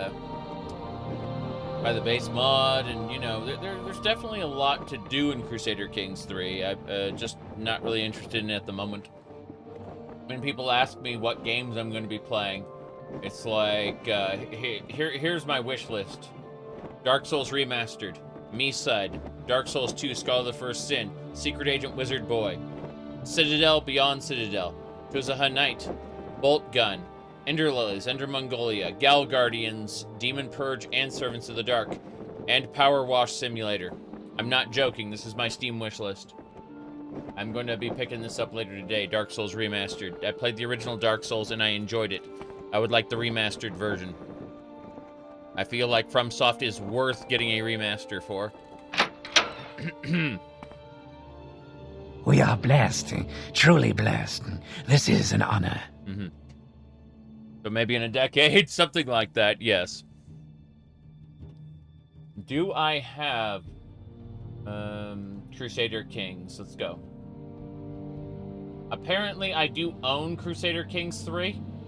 I got it in 2022 for some reason. Couldn't tell you why. But I do own it. I just guarantee you that with the DLC practices of Paradox, I have a tendency to try out their DLCs, if you know what I mean. I do legitimately buy Paradox base games but I have a tendency to try out their DLCs because they put out too many of them to the point where it's not reasonable to purchase. Yes.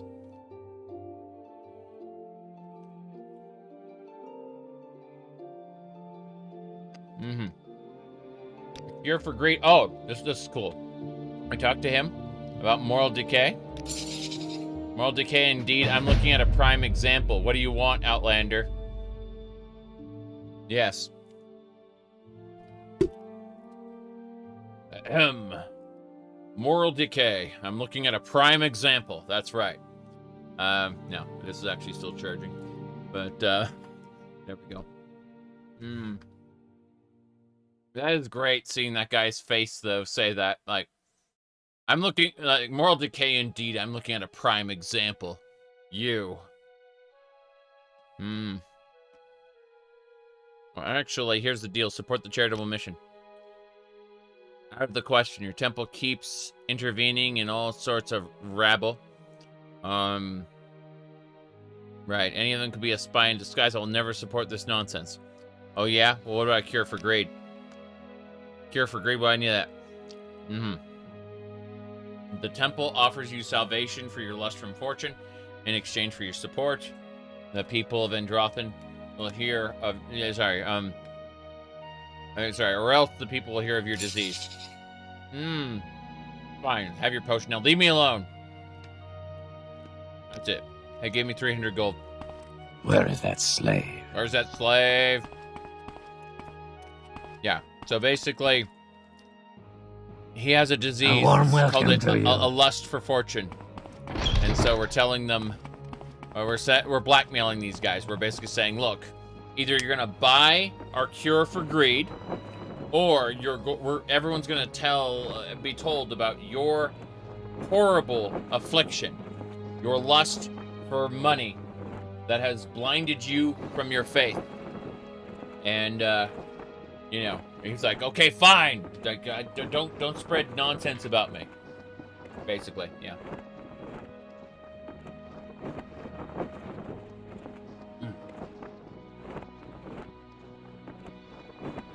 Yes.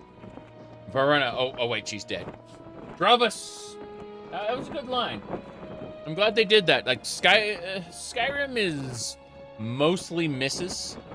Only a couple hits. But that was one of them. I'm glad the Dragonborn DLC delivered. As a good comedy. Okay, what do we got here? Moon's Club. Okay, so let me double check this.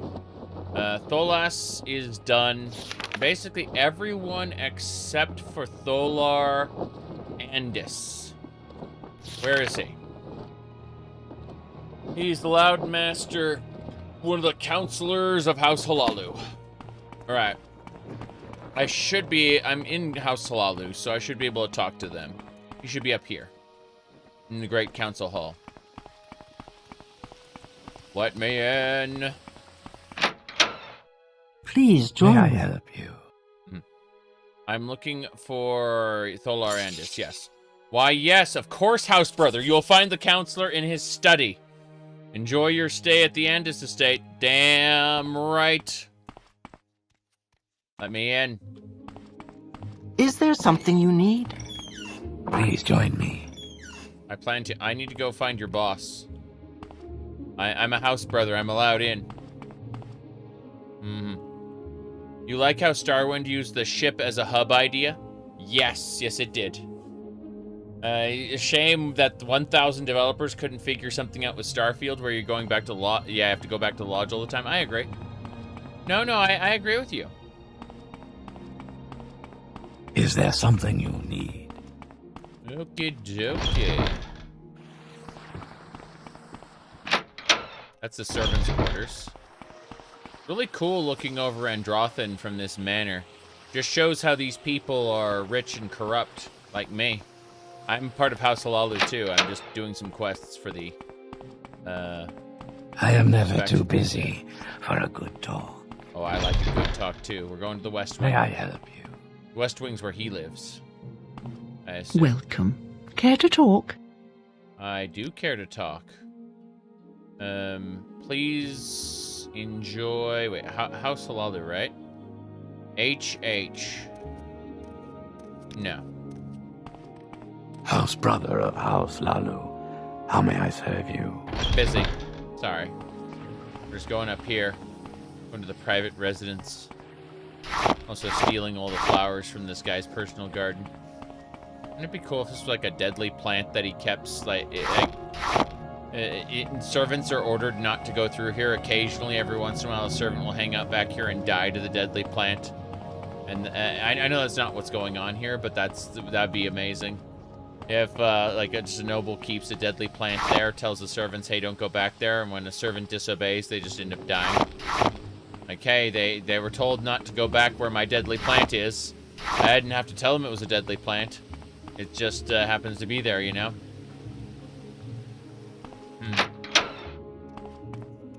Alright. We go up to the top. To the top. Ooh, Is there something you need? House brother of House Lalu, how may I serve you? I'm going up. This is... House brother of House Lalu, how may I serve you? Hi there. I'd like you to support the charitable mission. Surely you're aware I've already contributed generously to the temple. Why is it that your master demands more support? The poor are hurting, and the temple's capacity to support them has been stretched to its limits. I suppose I can increase my support, provided the resulting business gets back to my house. Very well. The steward, tell the steward that I support the charitable mission. Yes! My rank in House Halalu is perfect. What about the kid that randomly goes up there? I mean, the kid would have to climb like a sheer wall or get through several different like checkpoints. There are a bunch of NPCs that'll stop you if you aren't sufficient rank in the house. I just happen to have my own Halalu stronghold. I'm very well regarded within the house, so, you know, I'm just able to get through, no problem. Thanks to the support of a complete pervert who constantly calls me pumpkin and talks about my succulent flesh. He wrote The Lusty Argonian Maid. His name is Crassius. And in order to join the house initially, I had to strip naked for him. And that was part of base game Morrowind. It is not even a mod. And people don't notice just how weird his dialogue is because they just skip through it. But I have voice acting for all the main quest mods. And no, he kisses you as a part of the Hortator quest line. Different quest line. Different perversion. Different violation, I should say. But, yeah. The, what do you call it? The dialogue hits so much harder when you have a voice acting mod installed.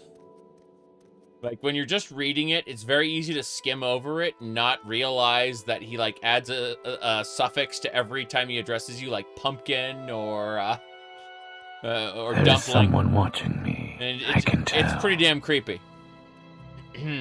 Now then, let's see. Alright, support the charitable mission, resulting business. Speak with my steward. So his steward has House Halalu quests for me here in Andothren. That's good.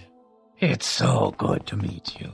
Yeah, so I have to agree. I am to collect the donation from the steward at the foyer. Got it.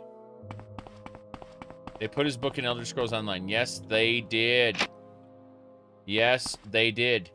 And you know what? Then they wrote there's a loading screen that explains that a particular dungeon collects books, like books just appear in this particular library from even from the future. And it's just like, what?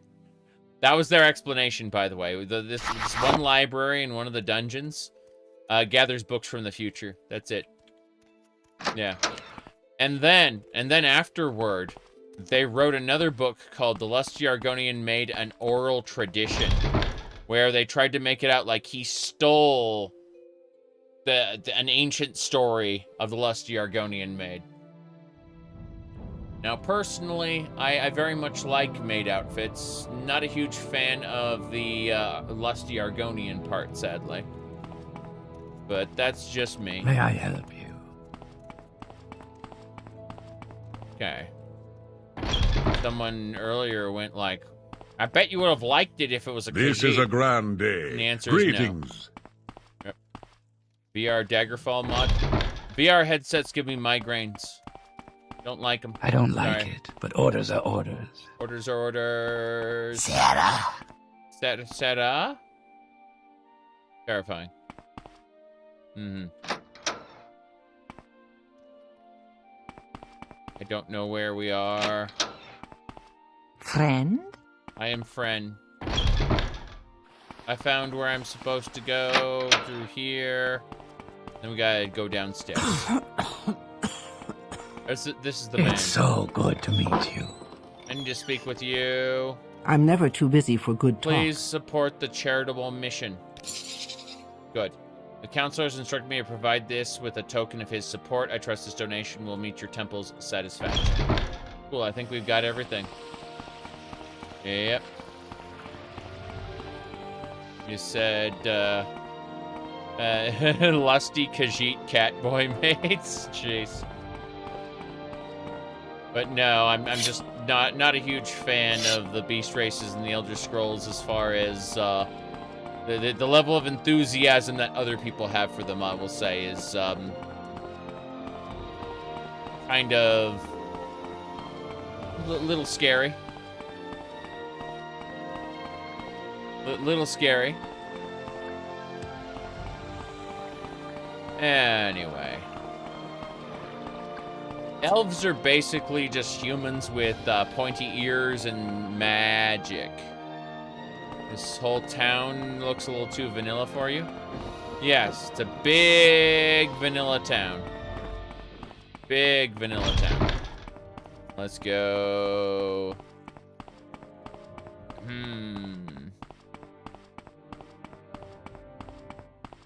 Which town is it? It's in Andothren. On the mainland. So it's just south of Ebonheart. See? South of Vivec is old Ebonheart over here.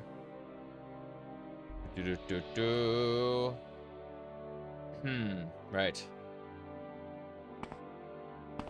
Don't know how some corners of the... Your favorite is toss-up between Bosmer and Breton? I like half-elves a lot in fantasy. So I tend to gravitate toward Bretons or, you know, Imperials, but that's just me personally. You know, people will see they'll see the cat ears and then they'll think Khajiit, but no, not really. Like when you get like catboys and stuff in Final Fantasy, those are basically just humans with cat ears and a tail, not that they aren't really furry, you know? At best, they are furry adjacent. At very best. Hello there. Are you here to serve the temple by performing duties, my child?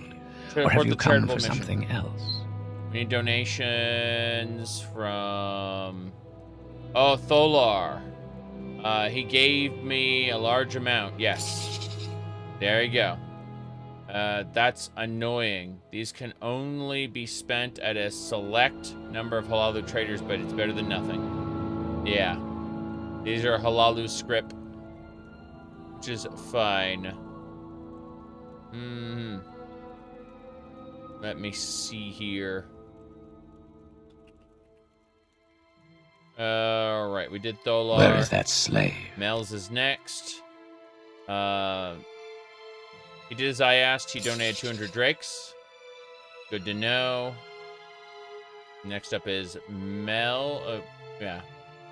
Mel's already got his support. Zelen donated 100 drakes. Meager donation. This to be expected from an Outlander. Milne's convinced her to donate 150. That pays off a portion of her debt.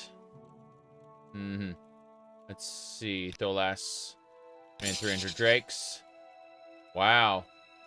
Did you manage to Let's run them. That's all the Halalu nobles accounted for. With these donations, we should be able to continue our charitable efforts for the foreseeable future. Discuss for further duties. The temple recognizes you. You are now the diviner. I am now a curate, not a diviner. We've got it. We've completed the quests required of us to continue the Vardenfell content. So we've done it. I have managed to circumnavigate quests I didn't want to do on Vardenfell by supplementing the quests on the mainland. This was my plan all along, and I have done it successfully to become Curate, which will allow me to get the heavy-hitting quests in Ghostgate and such. So, let's get going. You can show me Humans in the Elder Scrolls were long-lived in the past. Yes, when they were the Wandering Elnathay, back when they, back before Orcree stole their years away. The Atmorans were supposed to be bigger and stronger than Nords. It's why, supposedly, the 500 companions were able to wipe out all the Snow Elves, which probably didn't actually happen that way, but, you know, the idea is that they were supposed to be larger than life. My goodness. You installed Whispers of the East for Daggerfall, and now you're carrying the baby? Yes, I did a whole playthrough of that. We're talking like 200 hours of the baby. It was really fun, because we weren't, like, fast traveling. So, yeah, it was like 200 hours of the baby.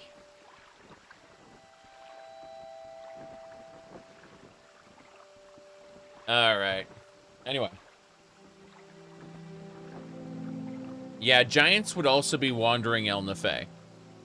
The Mer are descended from the old Elnathay, which is a different category. Basically, you got your Lorcan supporters versus your Ariel supporters.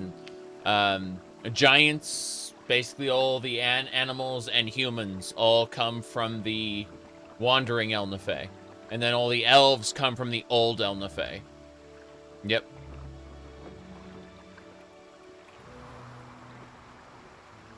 Okay. Now, I had to get rid of the Baby Cry add-on because it kept bugging out. Oof. Tombstoned a lot of quests. Oof. Okay.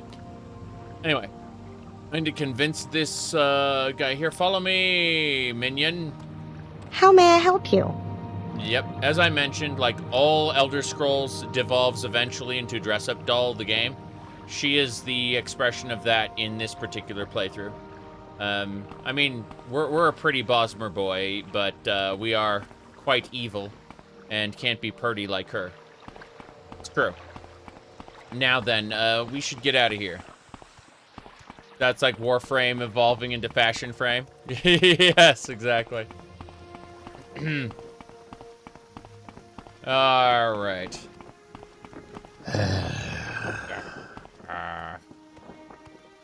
Now then. Wait. Fuck! I hit the wrong path. I need to... Wait, where'd they go? Oh, I need to go in here. Then back out. We need to use Divine Intervention. Actually, no. No, Recall. Recall, recall, recall. Going to our home. Excellent. Can't wait to play Dress Up in Skywind in 2048. Hey, we're going to be able to play Dress Up in Elder Scrolls 6, but we're going to have to get copious amounts of body mods and things like that. Around September, I plan on doing a Skyrim run. I'm probably going to go with a female Breton this time around, because I've decided to dedicate my life to the what do you call it? Jeez. I've decided to go dedicate my life to the Spellblade, and I figured I'll figure out a new Legacy of the Dragonborn loadout specifically for that. But I'm gonna need help setting up a new loadout. Probably gonna do a bunch of, like a couple, 2 or 3 weeks of streams, just setting up the loadout. That's gonna be the idea. I want to do Legacy of the Dragonborn with as many supported mods for it as possible. But then also, you know, body mod, animation mod, clothing mods, all those things. Yep.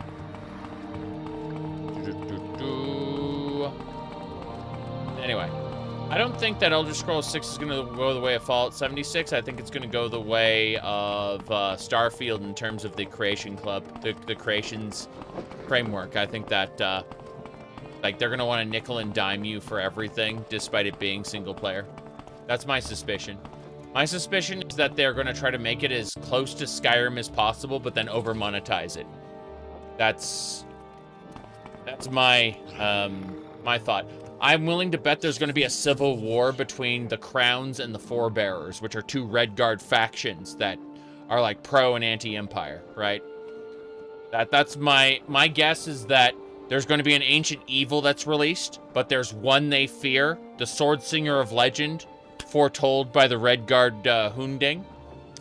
And yes, that's going to be what you like. You're going to be using a 3-word sword song in order to defeat the ancient evil.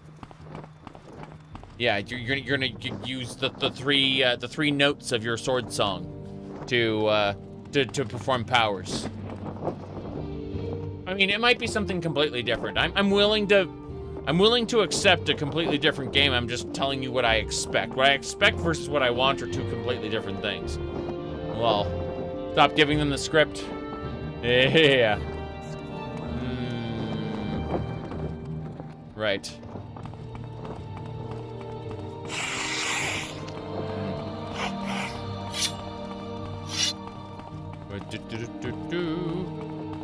What pantheon they'll worship? Oh, they'll probably worship the divines, but then they'll have like these ancient sites of the different Redguard gods that are just kind of there, but not explained. That's my bet. The Netchman's wife, who carried the egg of Vivec within her, went looking for the lands of the Andothren. Along the journey, many spirits came to see her and offer instructions to her son-daughter, the future glorious invisible warrior poet of Vardenfell, Vivec. Yeah. Vivec is the son-daughter. Threw his arms about her and hugged his knowledge in tight. The Netchman's wife became soaked in the incalculable effort. The egg was delighted and did somersaults inside her, bowing to the 5 corners of the world and saying, "Thus whoever performs this holy act shall be proud and mighty among the rest." The second spirit was join me. And acted above his I do not have any station so duties much that for he you. was driven Perhaps off you could by speak a with headache Endrin spell. Leth. The third spirit, at Hatur, came down to the Netchman's wife while she relaxed for a while under an Vivec being the son-daughter is just very, very like and the egg looked at them 3 very times. interesting story that hermaphrodite Vivec, you know, God who is half man, half yeah, you say non-binary Vivec, but it's true. Like that is like core to his lore, which is funny. Because you look at something like, say, Dragon Age Veilguard, and there is absolutely no subtlety in it. You know what I mean? Like, they will talk about Vivec as the living god, and, you know, in his lore, there, like, all of that is there. It's just, you know, Tell me what you want. It's an interesting concept. That's all I gotta say, is that it's been there from the beginning. And then you get more modern writing where they have a little temper tantrum. Just saying, there's a bit of difference. Bit of difference. Anyway. Vivec did it before it was cool? Yes. Right. Vivec is the only thing in the Elder Scrolls you understand and don't understand at the same time? Well, hello there. Vivec A actually pleasure talks to to meet you about what Well, it's like where to did be I a put god that? and what it's like to allow yourself to die as a god. There's some dialogue in there. It's very interesting. Where you can go to... He basically goes to sleep in the real world and is conscious in a different place. And that's what it's like to be dead as a god. Mm-hmm. Alright. But yeah, Vivec is both male and female, according to the lore. Okay. I need to head down to... I need to head down to... Where's the curate? Okay, Aldrune should have a quest for us. He said Dagoth is a god. Dagoth is dead. Dagoth Ur died at Red Mountain. And in his death, he was connected to the heart. So he dreamed that he was still alive. Meaning that when you unbind the heart in Morrowind, you release all that divine energy, and he goes back to being what he is in the world, which is dead. That's why Dagoth Ur just disappears after you break the enchantment on the heart, because Dagoth Ur is already dead. He died at Red Mountain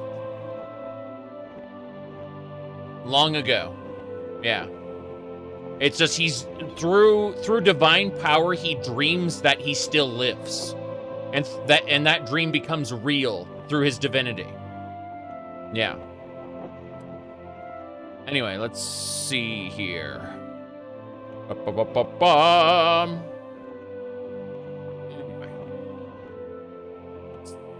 I'm trying to figure out where we go. Okay. Almora does not have any curate quests for me. Aldrune might. Molag Mar. Let's head over to Molag Mar, actually. We'll head down to Vivec and then through to Molag Mar and see if we can find something. Also want to see if we can sell anything. The answer is always yes.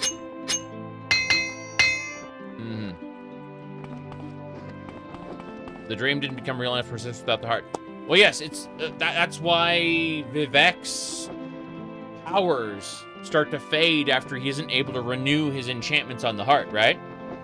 In the same way, because remember, they used to do an annual pilgrimage to, what do you call it, to Red Mountain. And the Tribunal started to lose their powers when they were stopped doing that pilgrimage. It's because their divine powers are borrowed in the same way that Dagoth Ur's life is borrowed. It's from divinity. And without that divine power, the world reasserts itself. It's kind of like why Daedra in Oblivion can take on like any form they want in theory, right? Their sense of self defines their form. And so when they go, like, the reason why things are able to die in Nirn versus, you know, like, endlessly respawn in Oblivion is because Nirn has rules that were imposed upon it by Lorcan in the Dawn era. And those rules keep things understandable. Because when you go to Oblivion and time stops having proper meaning and, you know... Let's see, what kind of Daedra chooses to be a scamp? What kind of Daedra cannot imagine itself as anything but a scamp? Yeah. It lacks the understanding to... What's this all about? Oh, what are you? To imagine itself as anything else. I am honored. Take your time browsing through my selections. It's not that it chooses to be one. It's that that's all it knows. All it knows is scamp. And that knowing was imposed upon it by its creator. Alright.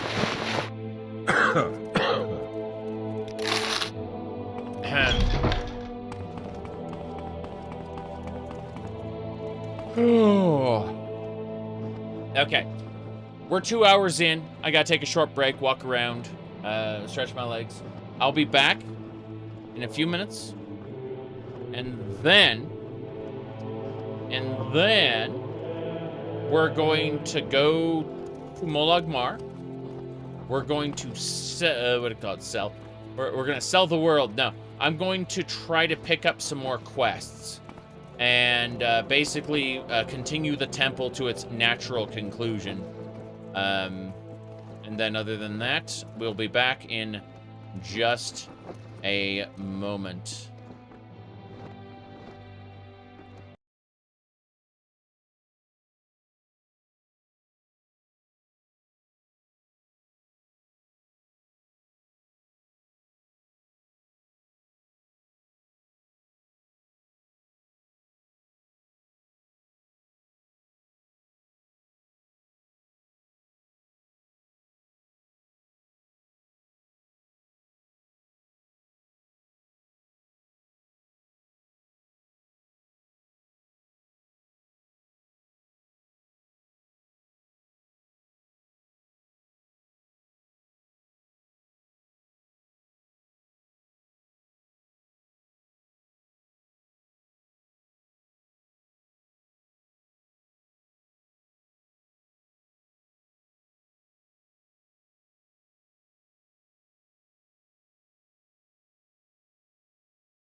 Okay. Curate quests we gotta go do in just a second. Let me hit some buttons. Maybe. There we go. Checking things real quick.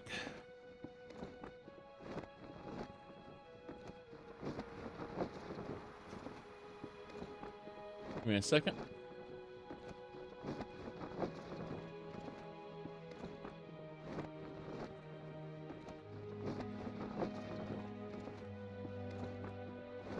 Ah, yes. That makes perfect sense.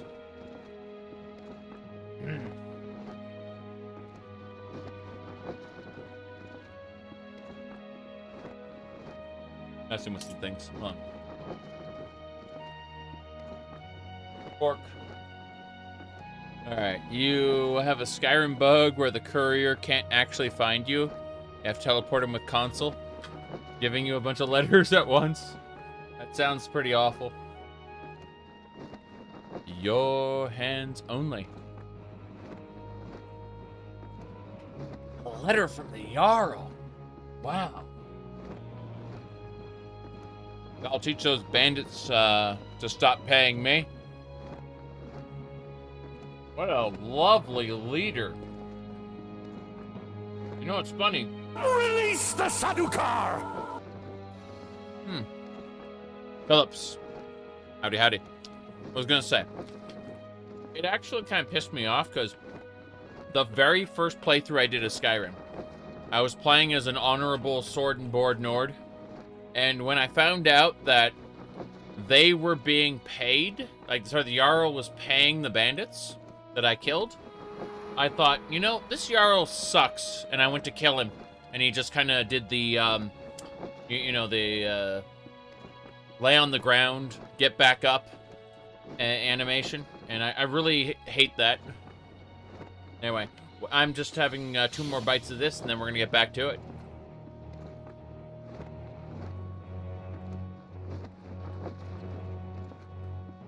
But yeah, I just thought, you know, it'd be better off for all of Skyrim if this guy didn't live anymore. And yeah, that's how I found out that Oblivion's unkillable NPCs applied to tons and tons of material, unfortunately.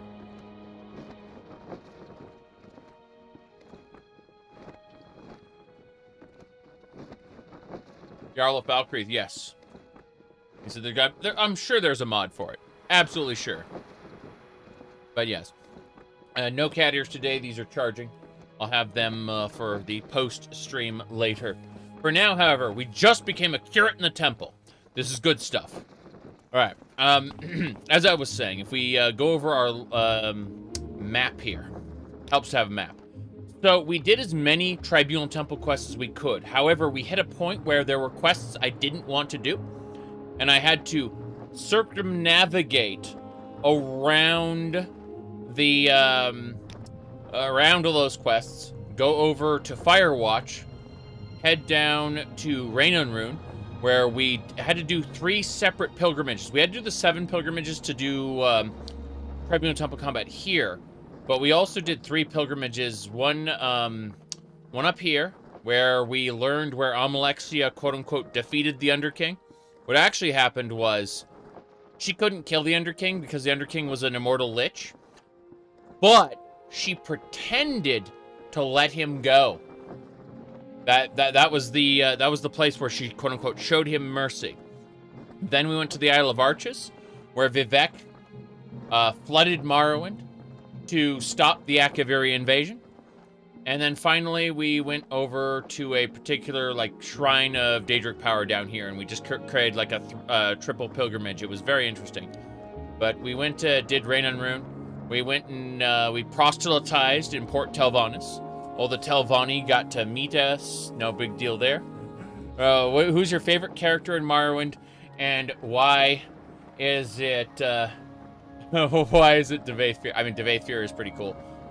With his, Dagoth Ur, for those who don't know, is a Telvanni master wizard who actually cloned himself many times, and he gender swapped his clones and made them his wife daughters.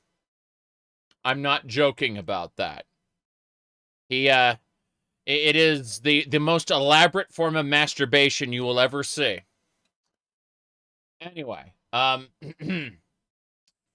yeah. Let me see. Yes, all of Dagoth Ur's wife daughters are his clones, just gender swapped. Seriously, yeah. No, but hold on. Let me pull up a very particular. Obviously, the real answer is shit posting. Obviously. Arrgh! I think you're a thief, because you've stolen my heart.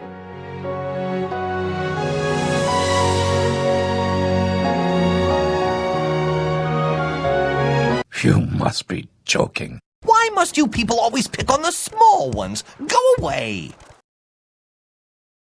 There you go. All right. So... what else was there here? Lots and lots of junk. Okay, I'm going to close up a bunch of other windows running in the background, and I think we can resume the game as it is. At least the video didn't ask if you had a gun. Well, it's not if you have a gun. Do you know someone who owns a gun or knife? Okay? Super Mario told us about that. Like, This is the official mascot of Nintendo. Do you know someone that owns a gun? Do you know someone that owns a gun? Do you own a gun? Do you own a knife? Load the gun and kill your best friend. Please kill your grandma, kill your people, kill your mom, kill your dad, kill your grandma, kill your people, kill your mom, kill your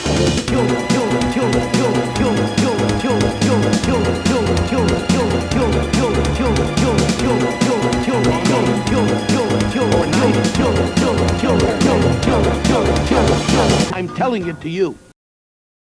That is pretty good. I do have another one that's actually attached. I have it in my streaming setup, I believe. If you do drugs... No, it's not here. Well, I have no idea then. I give up. Okay. What I'm going to do then is... Joyce. Just give up on life, yeah. A useful... Oh, yeah. Oh, wow. This isn't what I was looking for, but this is a Bosmer. So for those who don't know, female Bosmer are much larger than male Bosmer. And so this is what it ends up looking like. And if you think, hey, it's not that exaggerated, right? Well, don't worry, because we have a female Bosmer right here. And as you see, we look up to her. Just saying. That's, our hair is, makes up the difference, kind of, sort of, but you can see how, she is, taller than us. So, yes, absolutely. There you go. Now then, let's see. Oh, I found the one. And if you do drugs, you go to hell before you die. Please. Yeah. Okay. That was it, yeah.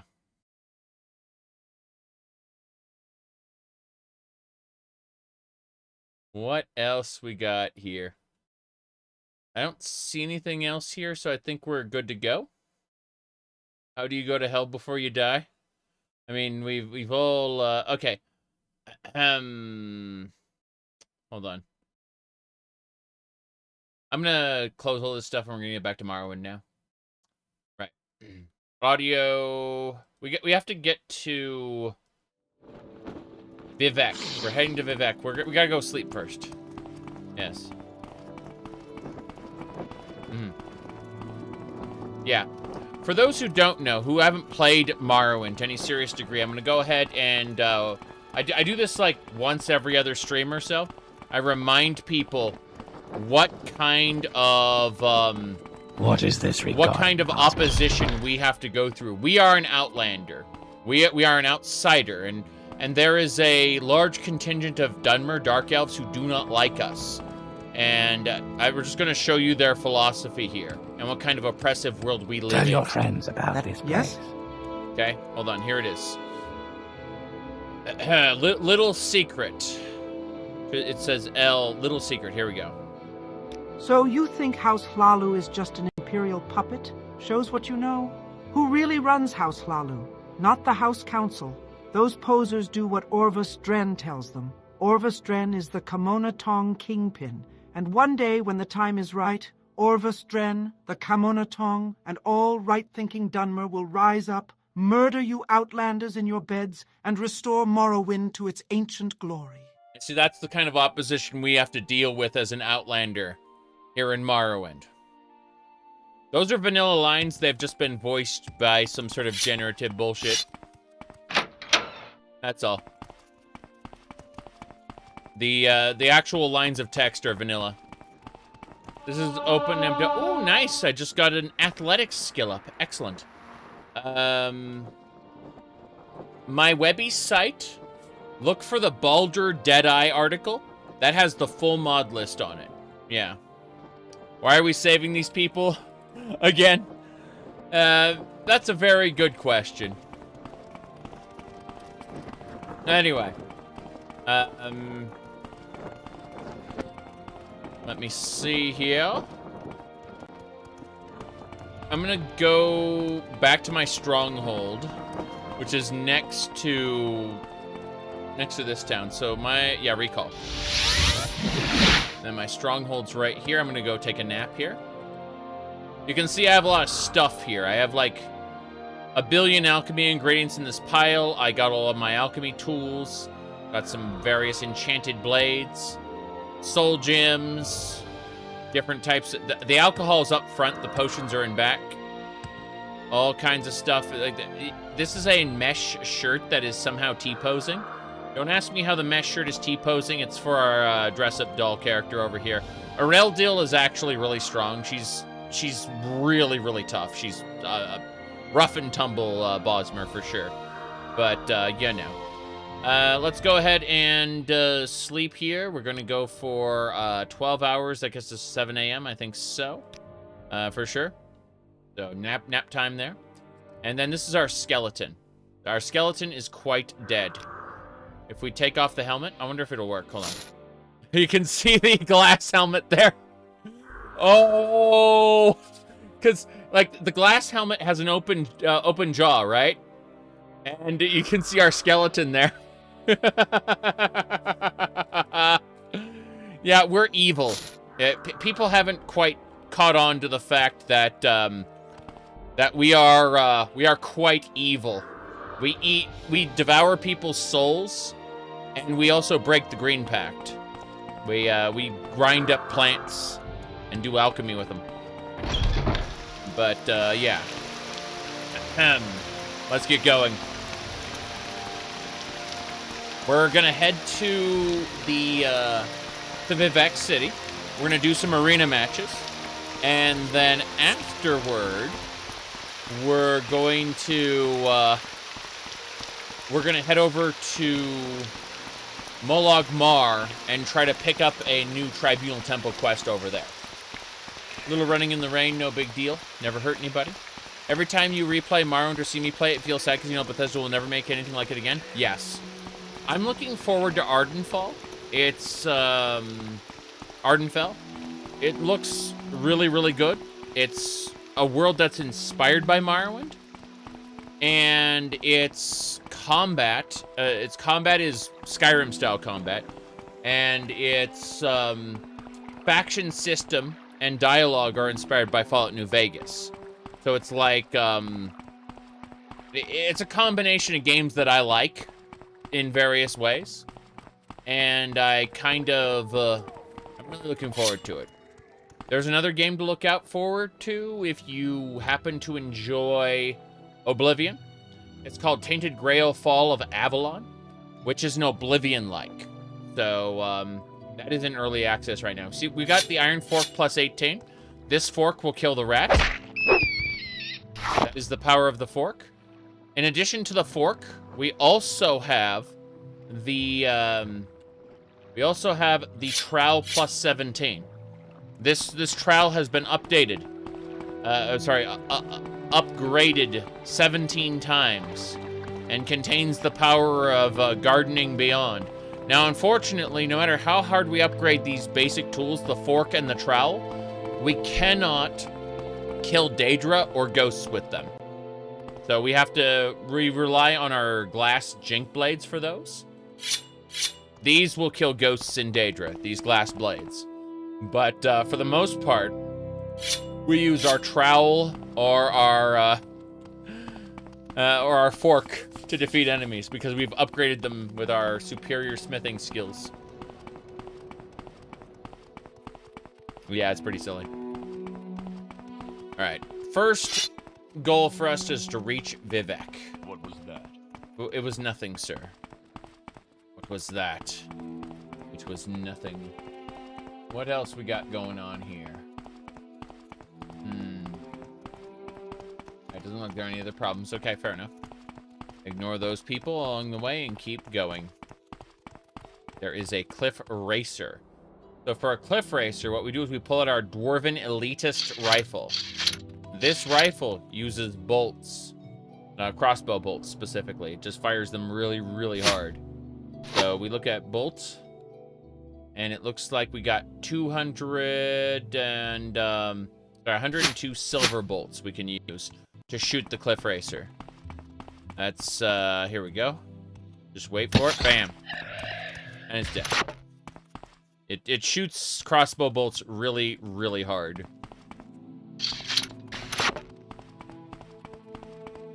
Yeah, cliffy racers, we want them dead as soon as possible. There's a Kagudi over there, too.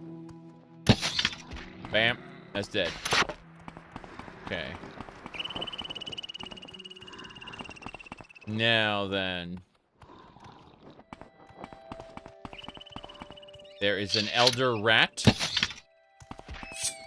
The elder rat is coming. I'm going to immediately switch over to the fork. The trowel, yes. You should run. The rat is getting paralyzed repeatedly by her blade. I gave her a blade that increases her own defense and paralyzes enemies. So yeah, the elder rat has been defeated. But our trowel will allow us to face anything that is not a ghost or a Daedra. The harder enemies, we gotta be careful. This is good. This is very good. Okay. So. My goodness. If you had a 5090, you would care about better graphics. Wow, I just hit the butterfly with the trowel. It dropped nothing. What a shame. I have a 4070 Ti, and my current cap is more my CPU than anything else. All right. We should be good to go. Let me have a look. Trying to think about what I'm gonna run later. Oh, jeez, the rat's here! Elder rat. By the way, the Elder Rat is from Morrowind Advanced, made by a Bethesda employee who goes by the online name of Wormgod. Yes. It's true. There's a fourth tier of monsters. Can that gun be modified? Dwarven rifles are technically canon, but not that one. Yes. Okay, we're clear. We can keep going.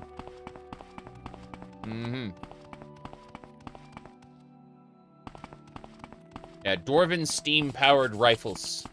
The Sphere Centurions have them mounted to their arms.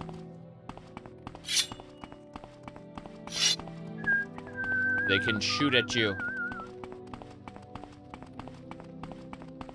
Yep. Unfortunately, no blunderbusses, sadly.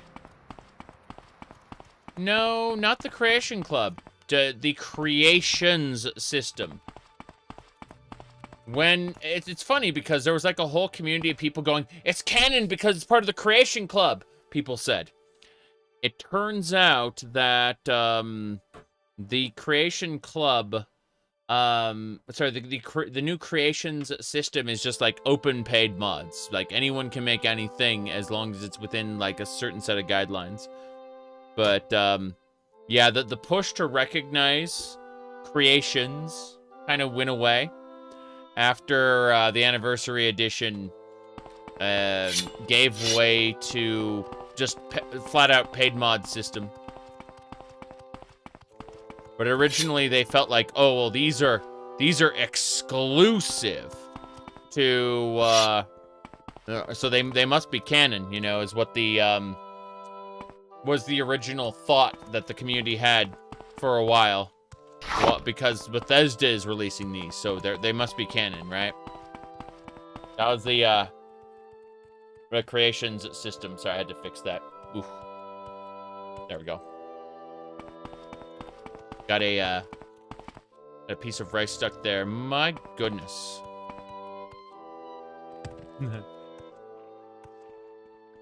I'm glad I was able to help. As long as you don't take me too seriously. That's the mistake. That's the rookie mistake people make. Like, they'll see me with my cat ears on, or when I'm doing the, what do you call it? When I'm doing the VTuber avatar or whatever. And they'll go, I can't take you seriously when you're doing... Like, you shouldn't have been taking me seriously to begin with. That's the rookie mistake people make. Whoop, here we go. Whoa! You chose the wrong buzzword to mess with. That's a high-up raider. I love warlock. We got him.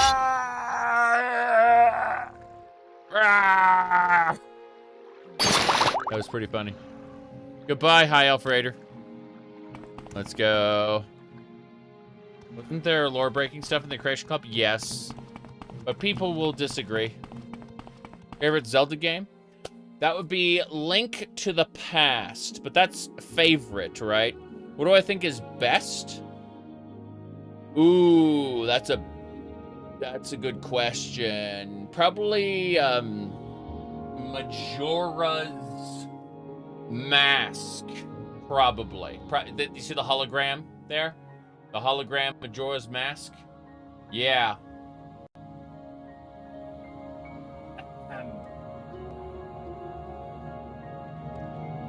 But my favorite by far is Link to the Past.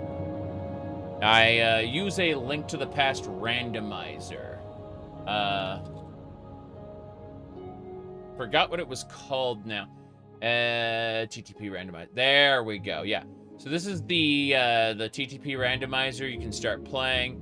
And what you do is you get the ROM, choose your game options using the choose randomized game. And once you do that, there's a lot of cool stuff you can do because you can like customize the setting. And basically, you know, your goal might be to defeat Ganon, or you might be, you know, like you change up your goal, stuff like that. I freaking love retro game randomizers like this. But there's an even better randomizer, but it's for a different game. It's called Map Rando. Map Rando actually randomizes the level layouts of Super Metroid. So you can have your own customized Super Metroid to the skill level you want, the item progression difficulty you want, quality of life options you want, objectives, everything. Like, you can customize all of it and have a randomly generated level layout Super Metroid. It's awesome.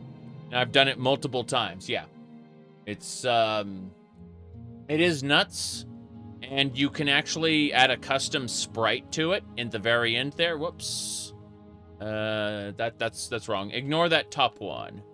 Hee hee ho ho. Let me can I make that one go away? I can delete that one. Yes. It didn't work. Well. Okay. Anyway. I was going to say that, actually did a stream of it fairly recently. Like, if we go over here, and, because, you know, we had the Stardew Valley, Oblivion, Baldur's Gate. There we go. This one's titled Cat Made Samus Isn't Real, She Can't Hurt You. And, yeah, there's no getting through that. Yeah.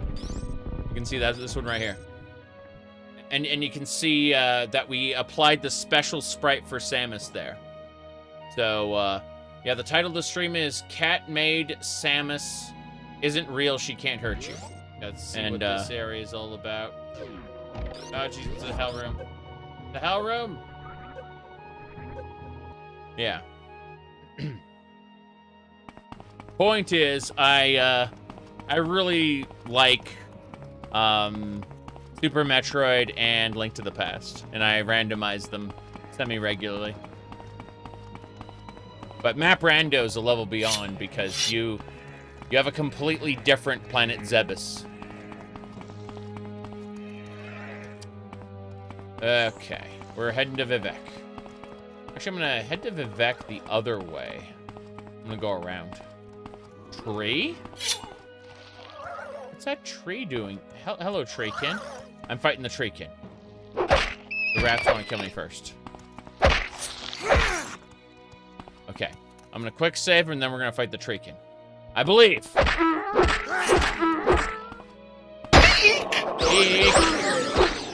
Stupid. My skeleton managed to down it. Okay, good. I like how it drops a bunch of plants when it dies. That's neat. No, stop that. Okay, we're heading, we're gonna continue to Vivec. Killing a tree with a shovel. This is not just a shovel. This is a trowel plus 17. It is worth 17 trowels. It is as powerful as elven steel. It cannot actually hurt Daedra or ghosts, but a tree, just slice through it with the trowel. It is super sharp. If that sounds ridiculous, welcome to my video game. Strike with the power of 17 fully grown men. Oh no. Gardening, yes. That's right.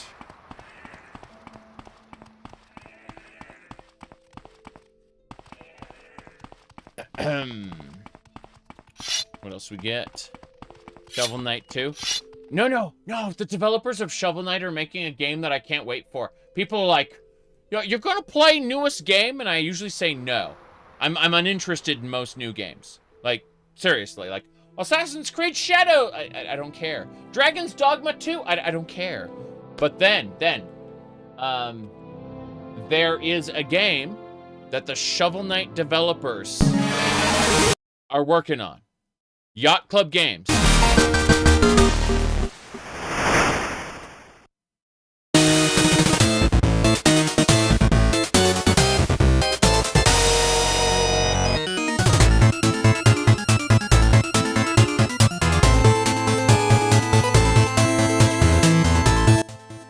Mina the Hollower is a Link's Awakening-like, where you dig through the ground and can rapidly move underground. Additionally, you can parry projectiles and send them back at your enemies.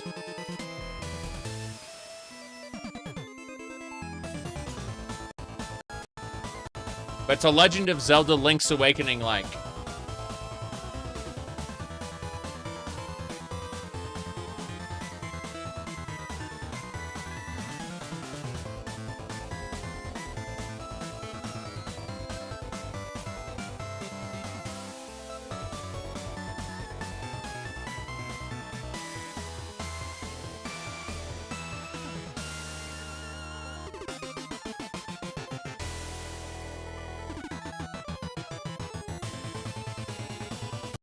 Point is, that I like. I'm looking forward to that game. People are like, are you gonna play this particular game? Usually the answer is no. But me, the Halalu, yes. I'm also going to probably later today buy Dark Souls Remastered because I played the original Dark Souls, liked it very much. Did not play any of the DLC. I figured I'd just buy the remastered version. Seamless Co-op's almost ready for it too, so I'm excited. Seamless Co-op is already out for Dark Souls 3. It worked really well in Elden Ring. So, like, I'm huge into modding those games. So, but yeah, most of the games I'm playing are older ones. Yes. Oh, by the way, it looks like later today we're going to be playing Half-Life. It looks like another campaign is ready. Yes. Anyway, let's see here. Look outside. Interesting. I'll have a look at that later. Thank you, Vinyl. I appreciate that. So, yeah. After I finish the stream today, I'm going to take a break. And then I'll be picking up Half-Life tonight. We did USS Darkstar last time. We're going to be doing a different one today.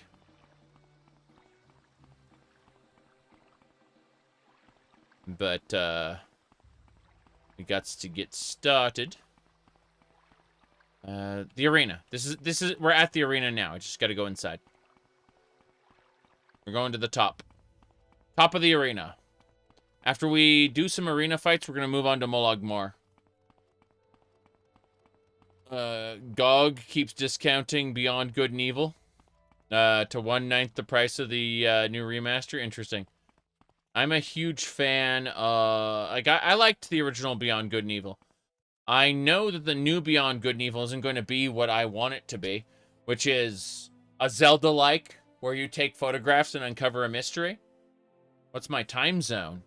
I'm in Mountain Time. I'm at the whatchamacallit. I'm in the Mile High City, the Denver, Colorado. Yes. Anyway, let's see. What do we got? Hee hee ho ho. To the arena.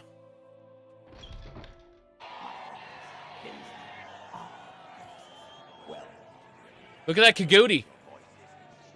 As these two brave combatants face their destinies.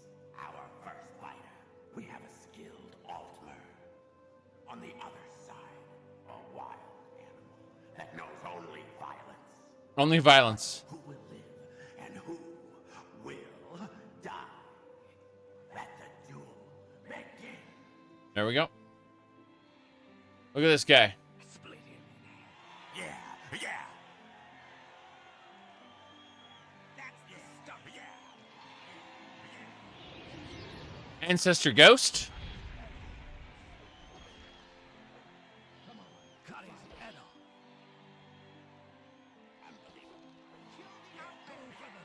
Kill the Outlander? What? Kill the Outlander. The Outlander? We have a winner. Dang. The animal that knows only violence. Okay. This iron trowel was folded 700 times. Yeah. The steel. Jeez. Mm-hmm.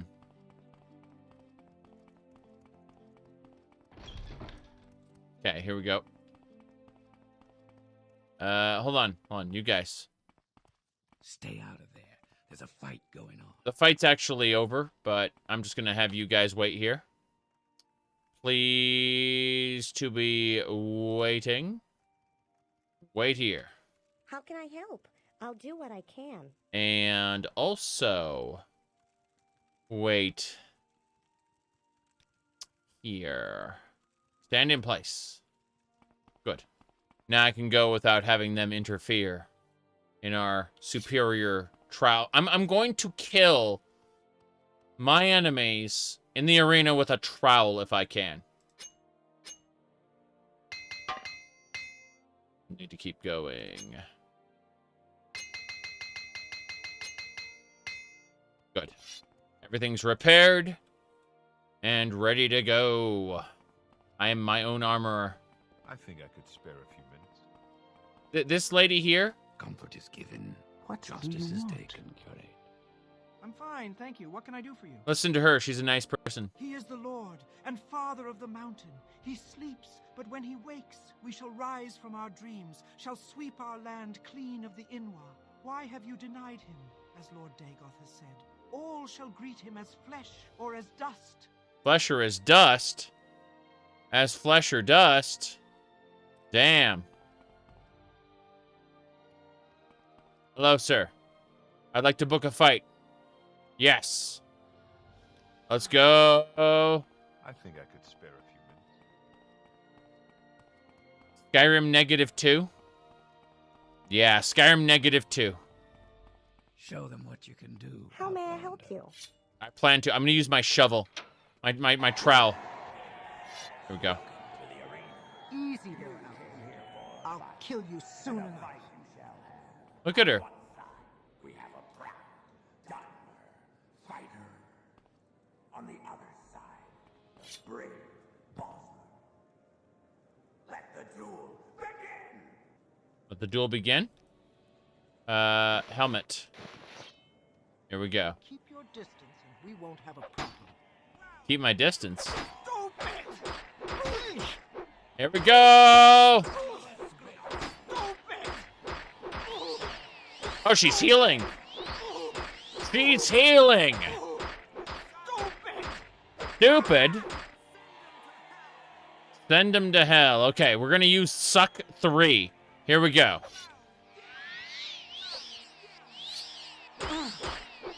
That's right.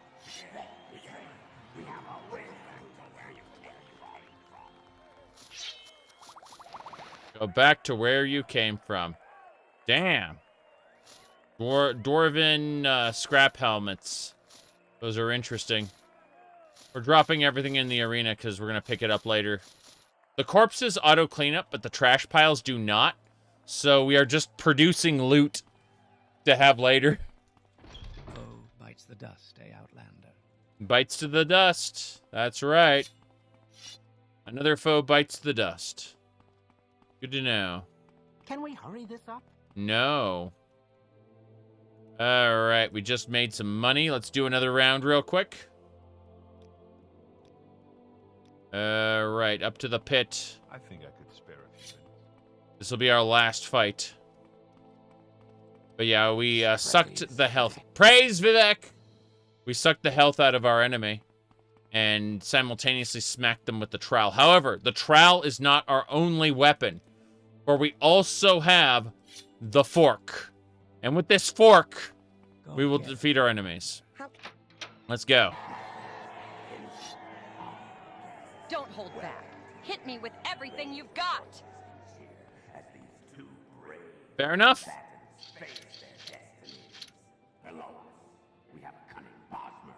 That's me, cunning Bosmer fighter. A wild Nord in a duel to the death. Let the duel begin. There we go. You call this fighting? Will I play an Oblivion remaster if it ever comes out? Yes. If it ever comes out. I hit her with 2 crossbow bolts, but the time has come to equip our iron fork. And we're going... I'm gonna hit you so hard, it'll make your ancestors dizzy. Yeah, good luck with that.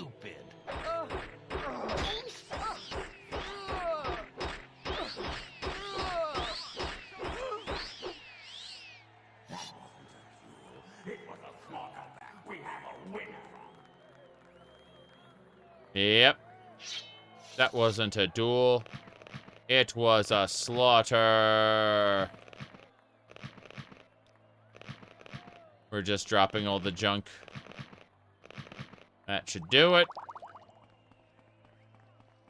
Get forked. Foe bites the dust, Outlander. Another foe bites the dust. She got forked. She got poked. What do you want? With the fork. Okay. I think we're done for now. We have completed our objectives, got some money. No big deal.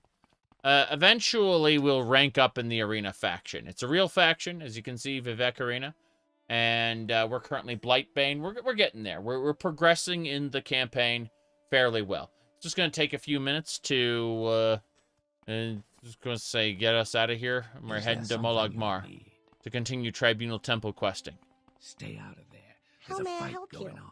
Yes, come with me, Areldil. And Skeleton, holder of stuff. Please, also come with me. Good. We are leaving. Heading to Molagmar.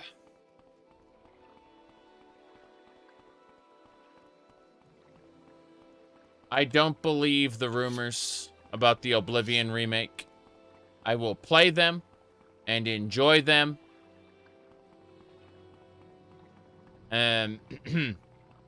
But, no. Like, I don't believe they're real. If they're suddenly revealed to me to be real by Bethesda, then I will absolutely play and enjoy them. It's that simple. But no, I have zero faith. And I don't believe the rumors. Alright.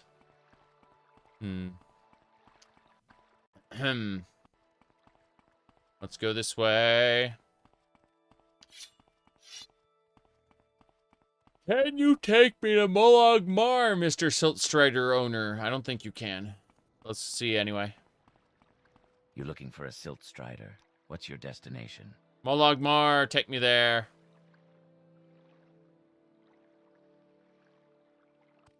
Okay, let's see if they have quests for me. They may not, in which case we'll teleport back. You'll believe it when you see a Steam page.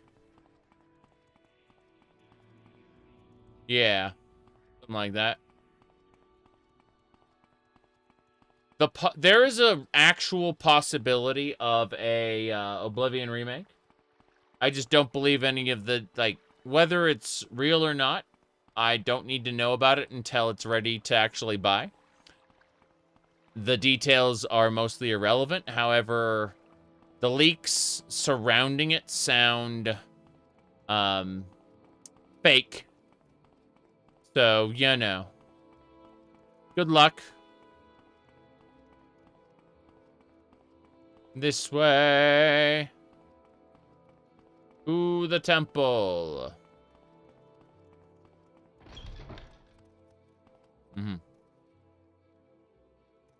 I want to say people have asked me about certain details that I knew about Bethesda games, like in the past, not now, but it's like they signed a non-disclosure agreement. They technically shouldn't have told me. The fact that I know those details doesn't mean that I'm going to share my source. Fuck off, you know. But seriously, the people who I've talked to have made absolutely zero noise about any remakes or anything like that. So if it exists, being handled by like a completely external studio, which means the chances for something going horribly wrong are very high.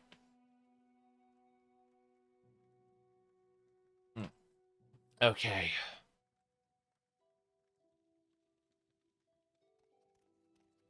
Hello. Are you here to serve the temple by performing duties, my child? Yes. Or have you... Another duty of the temple is to cleanse Vardenfell of vampires.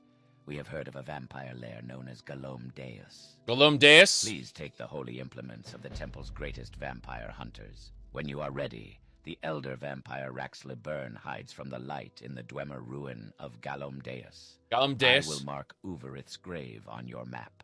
From there, go south until you reach a river of lava. Follow that river to the west until it ends. Galumdeus lies ahead of you across another pool of lava. Got it. We're going to Galumdeus. I have given you the garb of one of the temple's vampire hunters.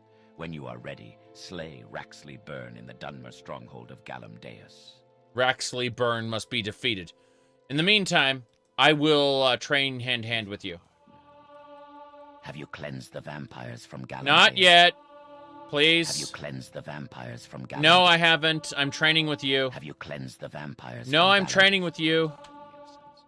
Have you cleansed the vampires No, I'm from training Galumdeus? with you. Have you cleansed the vampires from Galumdeus? No, I haven't. Have you cleansed the vampires from Not yet. Galumdeus? Have you cleansed the vampires Nope, from I haven't Galumdeus? yet. Have you cleansed the vampires No, from I Galumdeus? haven't. Okay. I am over encumbered for some reason. I think I had like a strength boost and it wore off. My bad. Divine energy. Go loincloth. I don't care about that. Yeah. You better cleanse those vampires. We're gonna soap and water is required. Oh boy, you're gonna cleanse the vampires.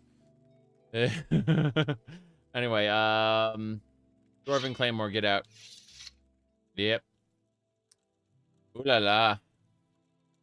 Gonna be cleansing some vampires today. Galumdeus.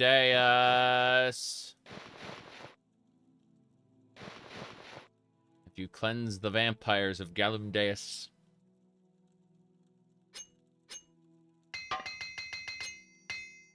Okay. I'm still 30 pounds over encumbered due to reasons. I've got my trowel, got my fork. What else do I need? Firebolt sword, don't need that.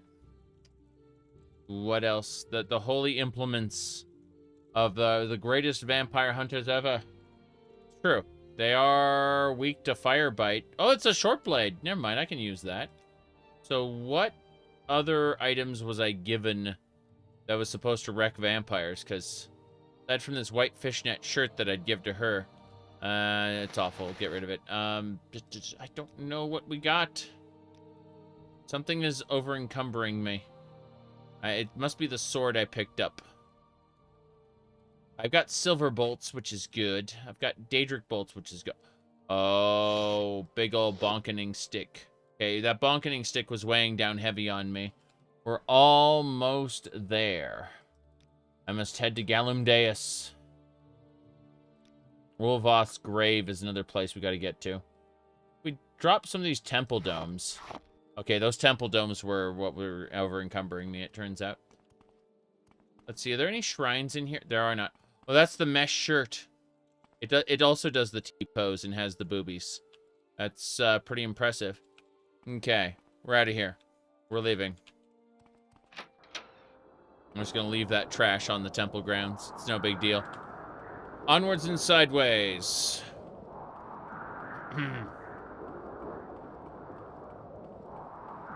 Don't worry about it. May I help you? Get a wooden fork. Well, that's just it. If you destroy a vampire's heart, it doesn't really matter whether the fork was wood or steel. But yeah, I get what you mean.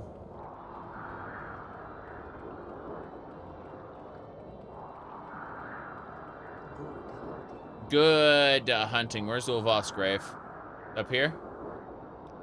Got it. So we got some distance to travel. In an ash storm, no less. I better put on my amazing helmet.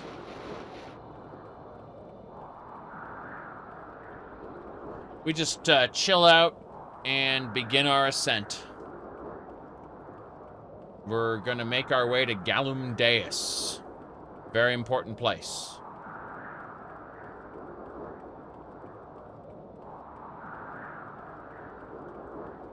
What else?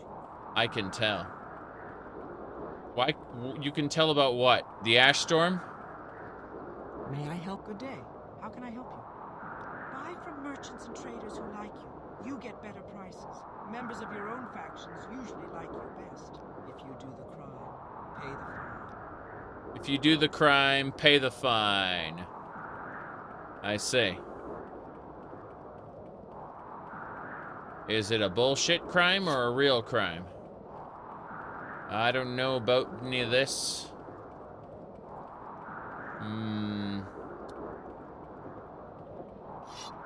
Okay. So far, so good. What was that?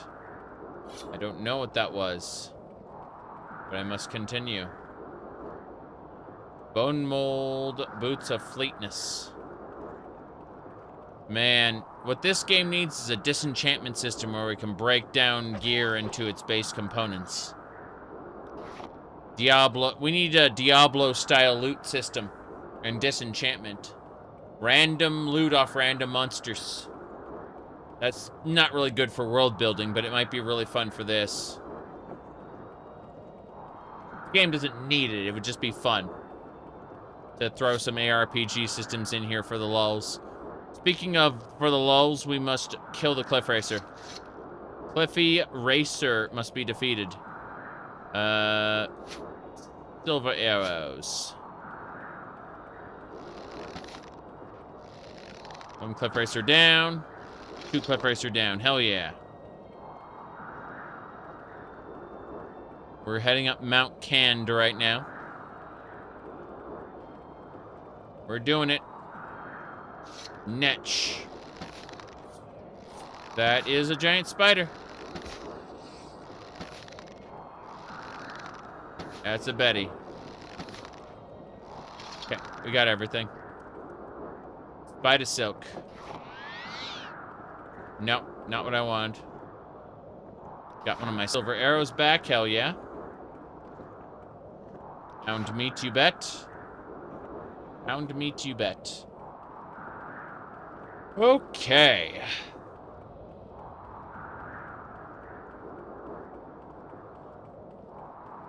Yeah, we're gonna get this quest done as soon as possible. I see you. Hello. You're looking well. Is there something you need? Leaving trash on the temple grounds, you bet. You are generous and your judgment is good. Yes, that may be some help.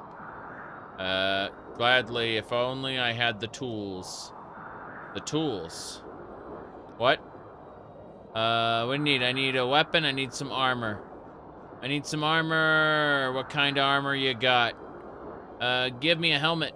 Oh, no, none of that? Fair enough. That guy can actually make items for you. He's a smith. Does the game lag? Yes, at times. Not now, but at times. Atronach! It's a magma golem!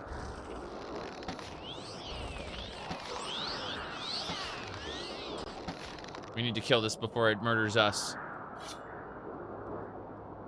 Hold on. I paralyzed it. Kill it!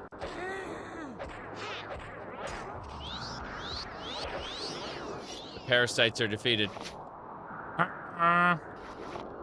Okay. Does the smith roam or is he always there? I have no idea. Okay. What we need to do now is use good touch random.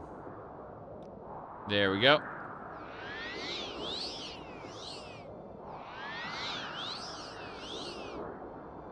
Today, RPG systems, do you have an example? I have plenty of examples, but we're not going over the tenets of game design today. So instead, we are heading to Ulvos' grave by way of fighting these golems. Gonna go it was Uwuvu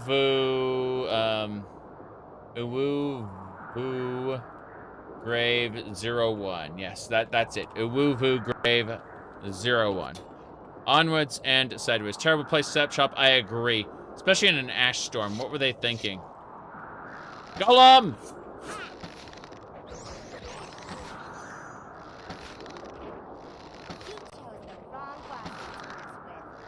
The wrong Bosmer.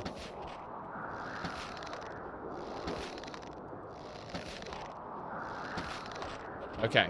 Let's get our fork out and see if we can fork it to death. It's fork time. My fork has no effect. Only the enchanted weapons may slay the golem. Let it be so. It reflected my paralysis back at me. What a shame. I'm waiting for it to wear off. That is a lot of rewards. Gemstones aplenty. We got Kagooties and other things to fight, so this is fine. Fine. One down. Two down. Not quite. Trying my best, but it's missing. Three down. Okay, they're all dead. One shot. Oh, a forager. Crazy. Trial time. That's right.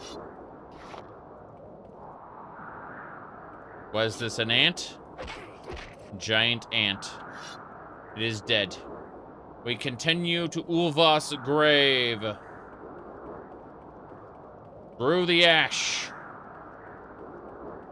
Aw, jeez. I see some cliff erasers up there.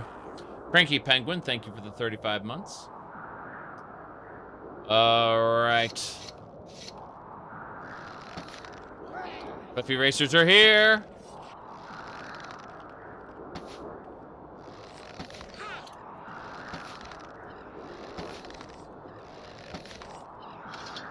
Okay.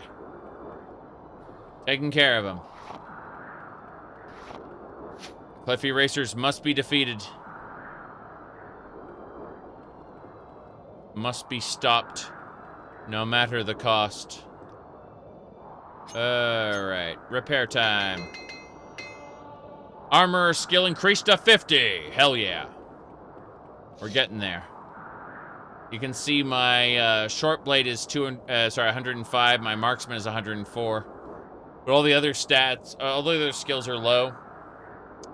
It's interesting because my stats will go up automatically as my skills do, but they are going up at a much slower rate than in vanilla. I set it up that way when I started the playthrough. I specifically had the quote-unquote stat growth set to very, very low. And that makes the game harder because I just happen to be pretty decent at it now. There we go.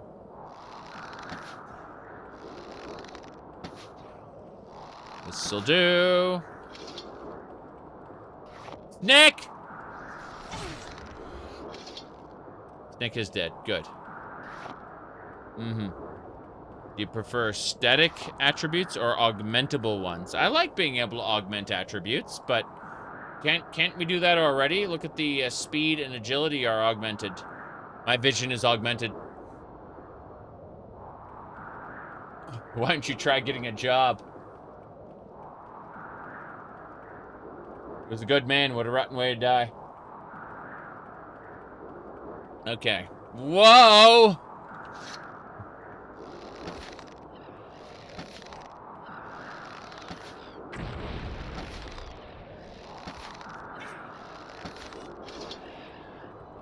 Did it.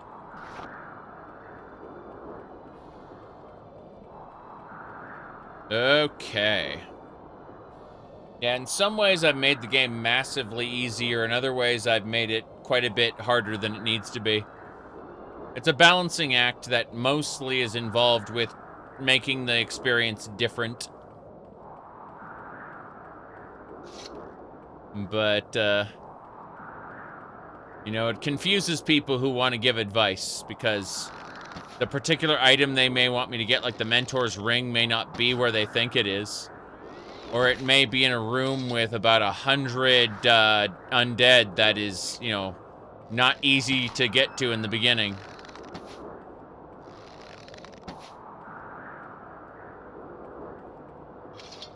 Okay.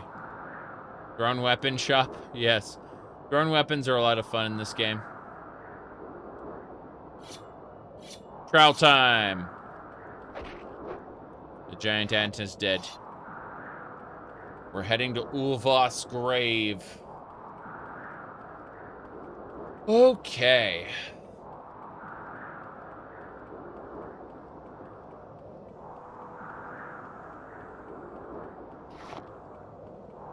Yeah, I'm convinced we're going to be running Half-Life later today.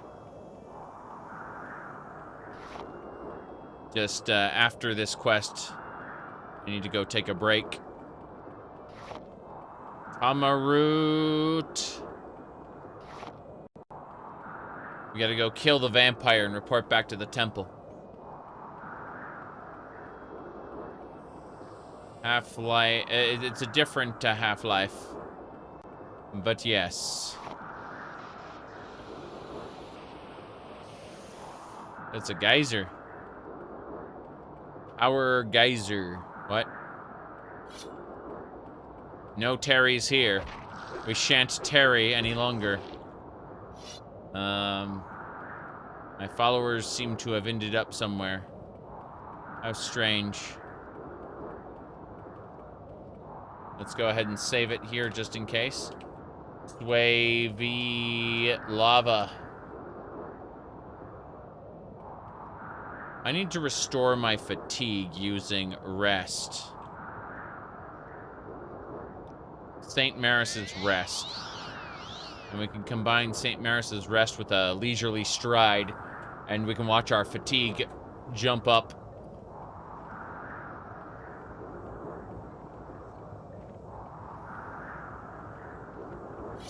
That is a golden saint. My trowel cannot hurt the golden saint. This might be a problem. It is time to jinx her. Once she is jinxed, then I need to switch to this fire blade.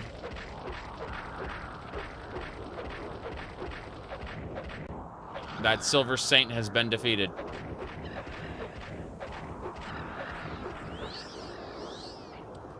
Oh, jeez. That is a frost atronach. You must freeze it in place. It is petrified. Let's continue.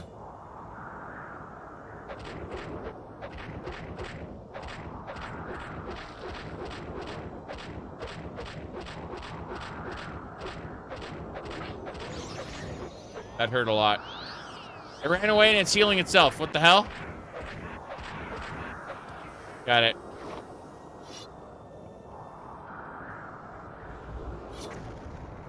Poke it. Bone Golem! What the hell's going on? We need to use SUC3. We defeated it. Victory is mine. That bone golem was terrifying. What else is here? Nothing. We must continue. What is this place, this rock? Seems to be the shell of a silt strider. And they are paying homage. Okay. Is that what I think it is? That's Ulvos' grave. Okay. Yeah. We're heading over there now. The grave. Oh, no more ash storm. My followers have reappeared all of a sudden for some reason. They were not here until now. So, swavy lava. That's exactly where we are. This is fine. Hell yeah. Okay, we got to deal with the Atronach first. I need to paralyze it with my glass blade. Ignore the Kagudi. Hit that. that a charge? Ow. Okay. It is dead. The Kagudi must go next. We go together. It's time to fork it. Stick a fork in it and call it done. Fine. Onwards.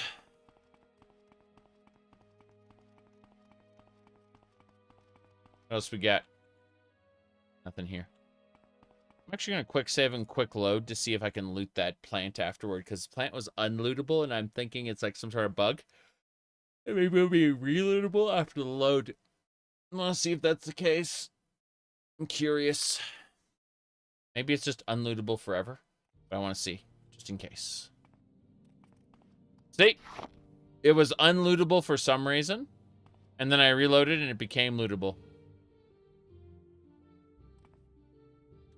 Onwards. Ho, ho, ho. I'm gonna go get fresh coffee before we play Half-Life as well.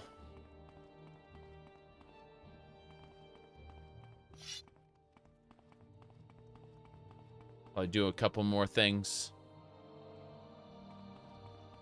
Maybe hang out with the wife. I don't know. Here we go. Depends on what's going on up there. She's got a project she's working on, sewing. So, I don't know how close she'll be to done with it. Or whether she'll just be going to sleep.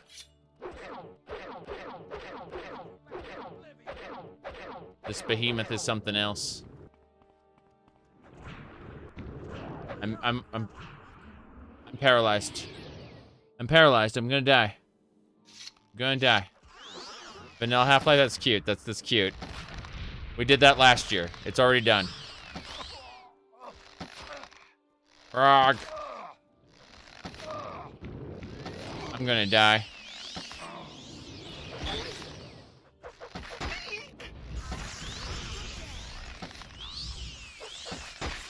Why do they all have Atronox? Or, Clan Fierce, I mean. They keep summoning. And their summons keep getting in the way.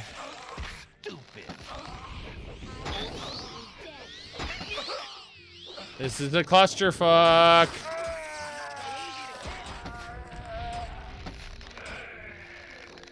Oh, jeez. Mr. Cat Jeet.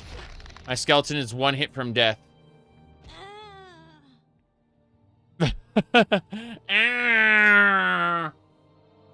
Yeah, we might have to reload before this, but let me show you my Half-Life playlist. So, let's do that. Meat, shields, and spades, something like that, yes. But, so, I went to the Half of Life. Let's see. There it is. Okay, last played 7 days ago. As you can see, 1 year ago, we did Unforeseen Consequences, Surface Tension, and Zen in that order. Oh boy. In other words, that's just, you know, where we ended. 8 hours, 2 hours, 2 hours, but it's simple. Anyway, Opposing Force afterward, Blue Shift and Black Mesa, and then we did some Sven co-op. Afterward, we finished Black Mesa. Then, we did, most recently, USS Dark Star. And you can see right there, we've got our new thumbnail that we're going to be using for Half-Life for the foreseeable future. We went ahead and we put our VTuber avatar's ears on a hound eye because we could. No other reason. But, yeah, we did the entire what do you call it? USS Dark Star last time. So, now we're going to be running a different campaign. Okay. Now, what was I saying? So...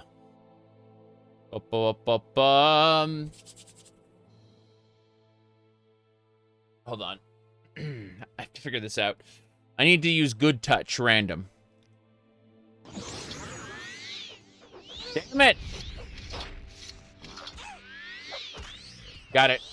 It's healed.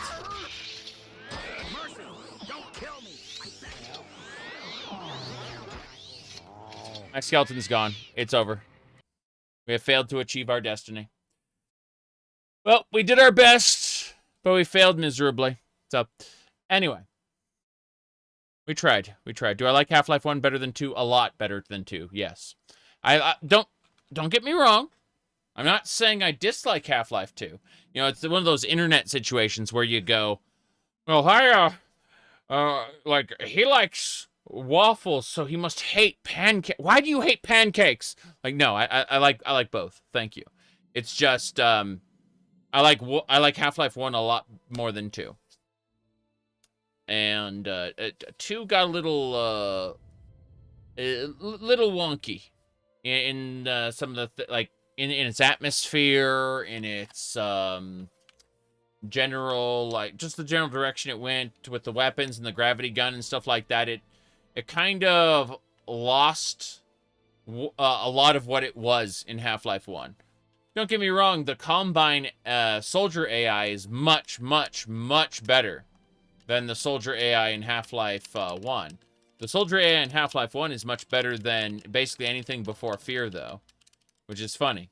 Because, like, they really did push AI. That's when I say AI, I'm not talking about generative AI. I'm talking about, like, monster attack patterns, you could say.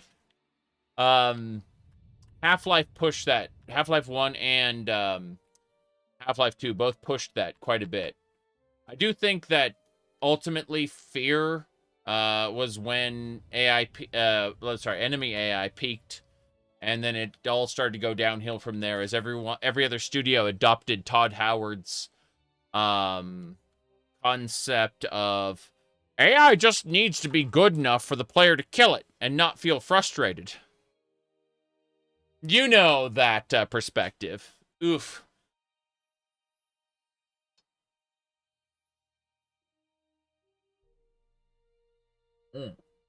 Okay. Now, let's do this. We're going to back the hell up. Your playthrough when? Not anytime soon. I don't actually care for horror games most of the time. The only horror game I have my eye on, like really, really have my eye on, like I'm kind of itching to play, is here, hold on, let me pull it up. It's on my Steam wish list. It's called Me Side, specifically. This is a horror game. And I really do want to play it soon. It's number 2 on my wish list. I'm picking up Dark Souls Remastered sooner rather than later, because I've wanted to replay Dark Souls. I played Dark Souls back when Prepare to Die Edition hit on PC, and I haven't touched it since then. So I'm going to be playing the remaster. Yes. No taco. My God, thank you for the big boost there. He said, "Buy me side." Oh wow. Okay, fair enough. I guess I'm buying Dark Souls Remastered and Me Side then. Yeah. Co-op mod? Co-op mod. Oh, which one? Which one? Let me see. There are 2 co-op mods, and they're both on Steam. Let me pull those up for you. Okay, so if you want the original Half-Life in co-op, let me go to the store. There's a store page for each of them. So what you do if you want to play Half-Life 1 in co-op with people, you play Sven co-op. It's right here. Okay, you just it lets you play the Half-Life campaign with friends, and there are a bunch of custom maps that are designed specifically for it. Like, these are both players here. And you can see the enemies over there. So, point is, Sven co-op is what you want to look for. Now, if for any reason you wanted to play Half-Life 2, you need to get something called Synergy. which is a mod for Half-Life 2. And this will allow you to play Half-Life 2 with multiple players. It's your birthday? Well, happy birthday. But, yeah, so Synergy is the Half-Life 2 multiplayer mod. Yeah. You were saying Dark Souls Remastered is getting a seamless co-op mod? It is, but I'm going to play some of it single player first, obviously. And then afterward, I'd like to do a proper co-op run. But I figured I'm, yeah. No, Dark Souls 3, Elden Ring has had the seamless co-op mod for like 2 years now. Then Dark Souls 3 got it this year. And Dark Souls Remastered has it in like early testing. It's not ready for the public yet. Dark Souls Remastered. But it's getting there. It's getting there. Dark Souls Remastered is definitely going to have seamless co-op if they keep developing it. To kill this Ogrim. Ogrim! Count of Ogrim. God. You know, someone earlier mentioned... they mentioned Path of Exile 2. I am not ready to play Path of Exile 2 again until they're ready to do, like, seasonal content. You know, like, what do you call it?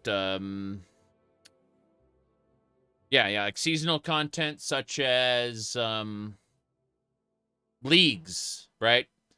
But here's the thing. I really, really, really like Path of Exile 2's Act 1 boss. The final boss, the Count of Ogrim. He's, like, reciting Asmiri poetry while it plays this epic music and you're dodging out of all his area of effects. It is such a glorious fight, I think. Like, it took me, like, 4 hours. Maybe it was 2 hours. Let me actually look. I'm curious how long it took me at least a couple hours to beat him the first time. Afterward, it wasn't that difficult because I understood his patterns. But if you want roll slop and Diablo, Path of Exile 2 is going to give that to you. Like, seriously, it is a roll slop Diablo like none other. Let's see. I'm looking for it real quick. Now I'm curious. Curious. Yeah, because I look over here like I was doing... I did a bunch of Stardew Valley. Why are we seeing a 2B picture there? That is an awesome preview. I'm looking at the... I was mousing over, like, the different games to see, you know, what I was doing. Mostly, like, what I was wearing. Whether I was doing the cat ears or not the cat ears. But then I'm like, oh, that's 2B fan art. Okay. Did not expect, right? Yeah. you know, I mean, look at my Elder Scrolls Online one there with my VTuber avatar. I mean, you never know what to expect in the, like, holy shit. Okay. Yeah. Fan art thumbnails. I know, right? But, yeah. Hold on. This is, like, this is the .hack series. I was doing Doom. Doom is my comfort game, by the way.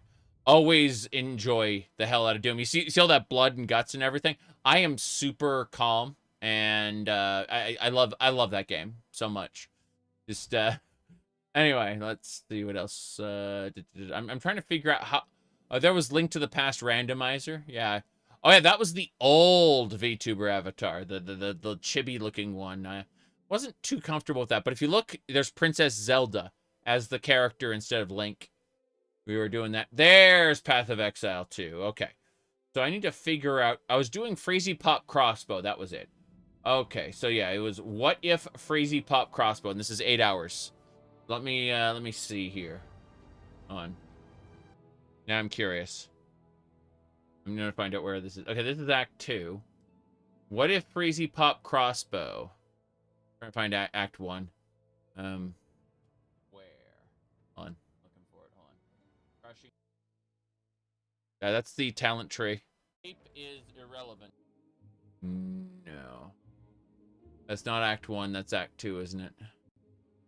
But damn, I spent so much time on that damn talent tree. Like, let me go back.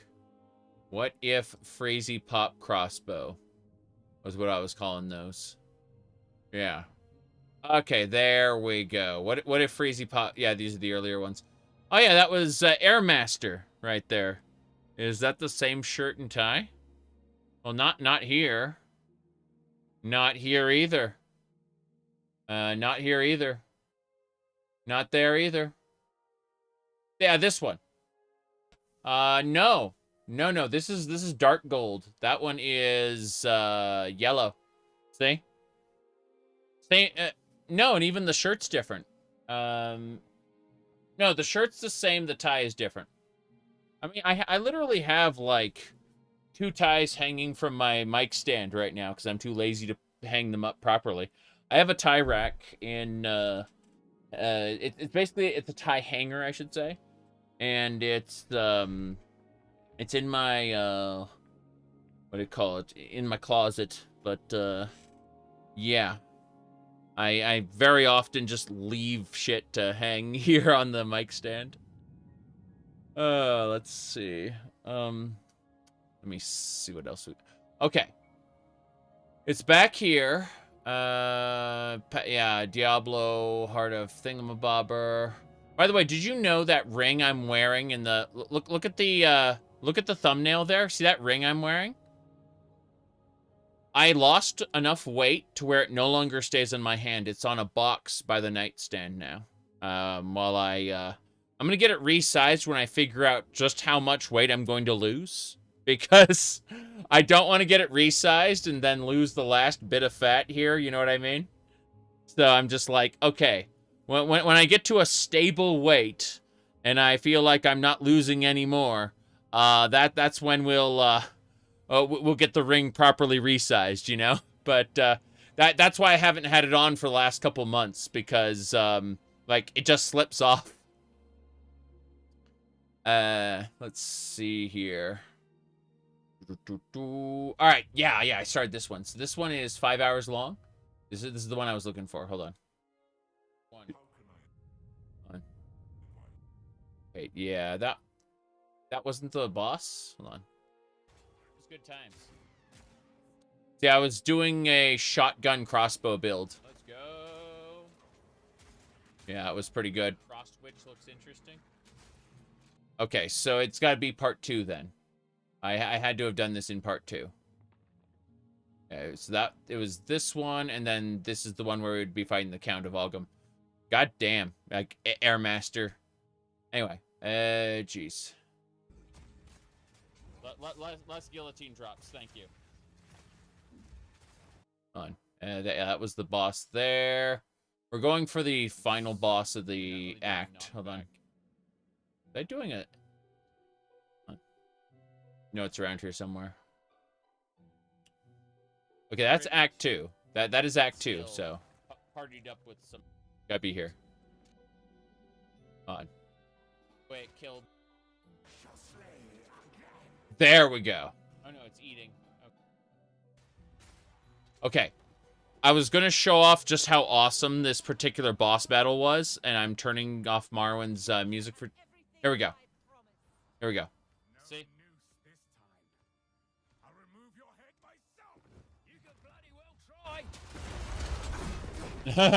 Easy prey. Oh, jeez. Yeah. But listen to the music. Listen to his voice acting. I think so. It gets better. It gets so much better. Rabot. You dare mock me. Easy prey. But you see, as far as like roll slop goes, like this is Diablo with like Dark Souls roll slop, and it's just really good. Not yet. He transformed into a Doge. He created Doge Monsters. Oh god, it hurts. It hurts so much.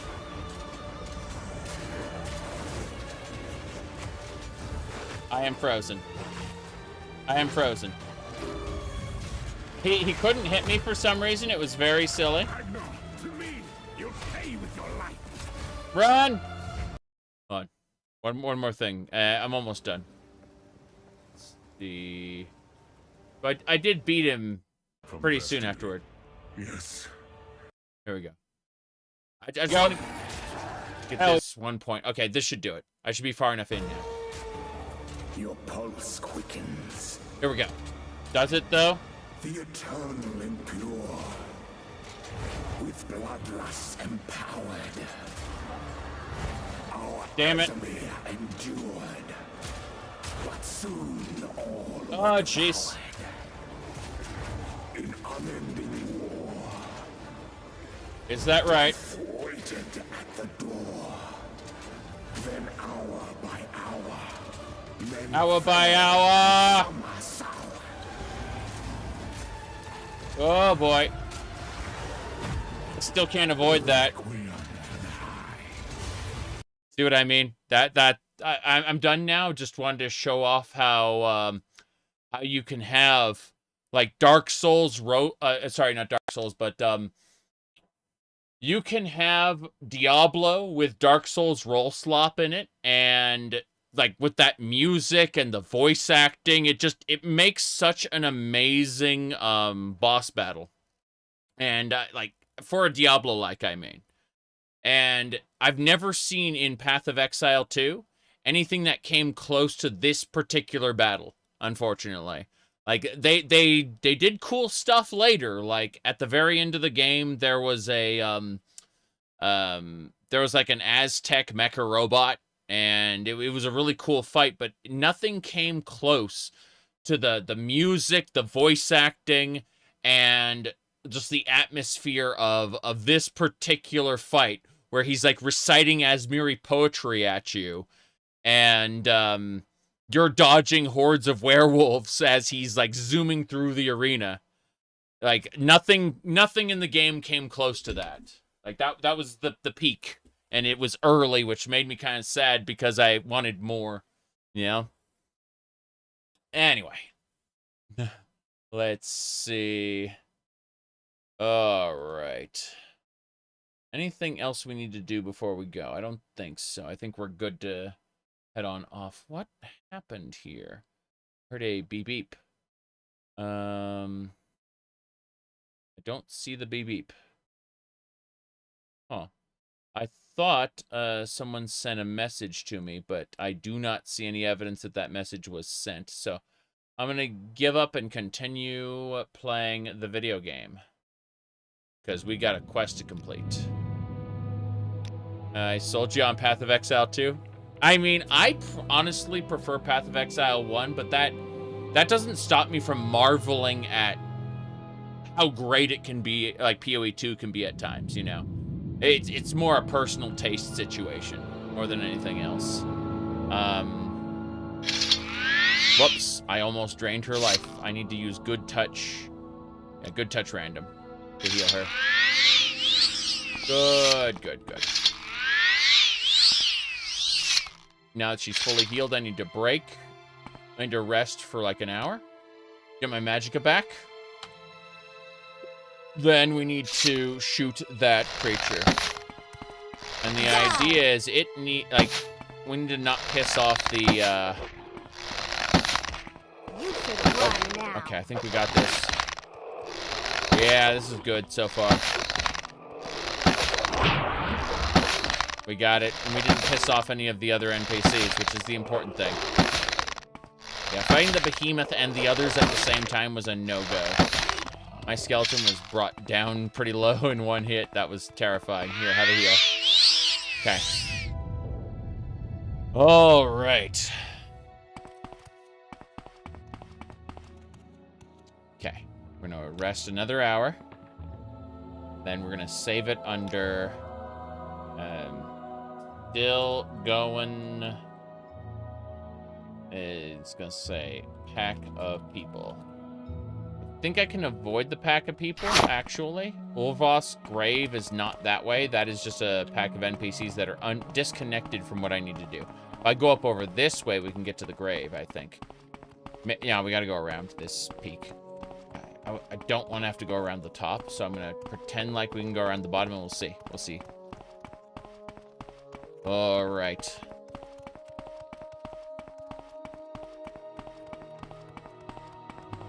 This should do it.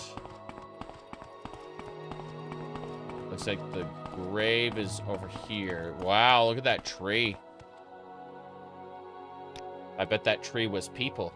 That tree was people? Question mark. Are you winning, son? We're gonna be working on a particular quest today. And when we're done with it, we're going to hop off and come back with a Half-Life stream. I've been doing the Half-Life for a while now. This is some sort of Telvanni structure. Bizarre tree. Twisted tree. This is Ulvos Grave, though. Which means all we have to do, according to this, is southwest of Ulvos Grave. So, this way, across the river of lava. Yeah. We found our first destination. We got things to check out. Maybe we get distracted and go check something else out in a second. Oh, crap. There are people down there. Have to be extra careful. When there are people down there, there's usually combat. When there's combat, yeah, don't want to do that. That is a giant golem. Okay. I'm gonna quick save before we piss off the golem. And we'll get started right now. Haha.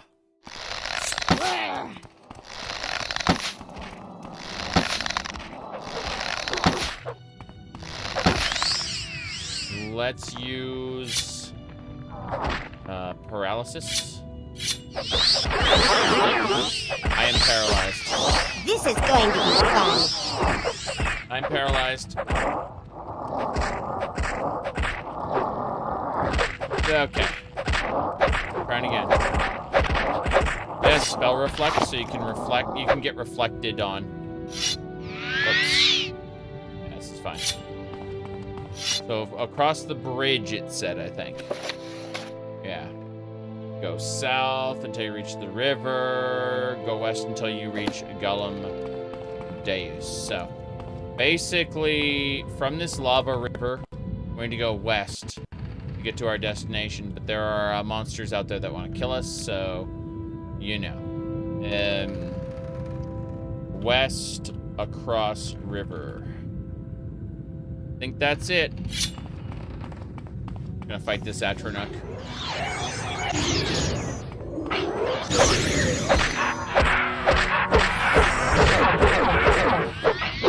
Damn, he's really hard.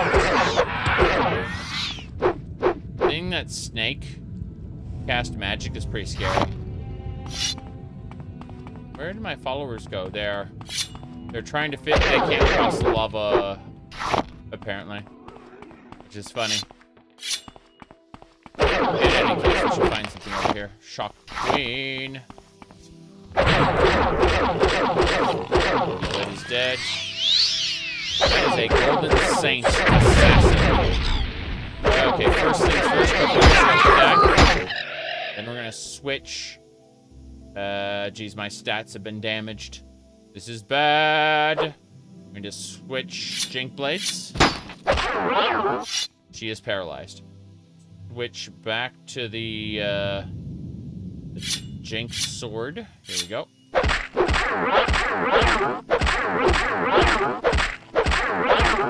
Good.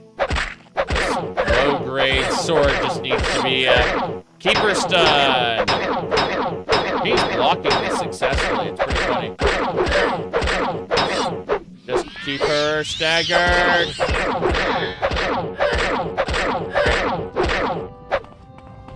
She's going to cast. Jeez, that was horrifying. Daedric Shield, Daedric Mace, Ebony. Is that an Ebony short sword? That is an Ebony short sword. I'll be taking that. The rest of the stuff, however, the Daedric Shield and the Daedric Mace need to be dropped. We managed to deal with her, thankfully. But it was quite painful. It came at a cost. What are we to do other than to be paralyzed here forever? Ah, Velos Judgment. That's what over-encumbered me. I was wondering, like, how am I so over-encumbered forever? It's Velos Judgment. Alright, so the trick to figuring this out is we need to place a mark at our current location. And then we just kind of say, hey, I want the Molag Mar region recall. And then we go to the Molag Mar region. You can see my followers are now occupying the same space as me, which is why I can see the inside of a of my skeleton and also boobies. This is a monster. This is a flesh golem. This is an amalgamation. It is not what's supposed to happen. This isn't supposed to happen. Lol. Okay. This weather is on. What's a good first build? You should check out my video of what do you call it? My new player's guide to Morrowind on my YouTube channel. I go over a few potential builds that you could use. But what's my favorite weapon from Morrowind? I like the way glass weapons look in general, which is why I'm kind of using them. But no, I kind of like Goldbrand. Elton Brand is a good meme, but you know, that's all it is a meme. I'm gonna go ahead and drop Velos Judgment so we can get them to not be here. Then I'm gonna pick up Velos Judgment again, along with that Daedric Shield and Mace, and give them to my skeleton. My skeleton will hold these. It's fine. Yep, the skeleton can do all of this. What else? Where's the Daedric Shield? There it is. Oh yeah, I'd upgraded the Daedric Shield from a glass one. Perfect. So I definitely gave it an upgrade. Very happy about that. I was given Velos Judgment with which to destroy the vampires. But I've seen no evidence of the vampires as of yet.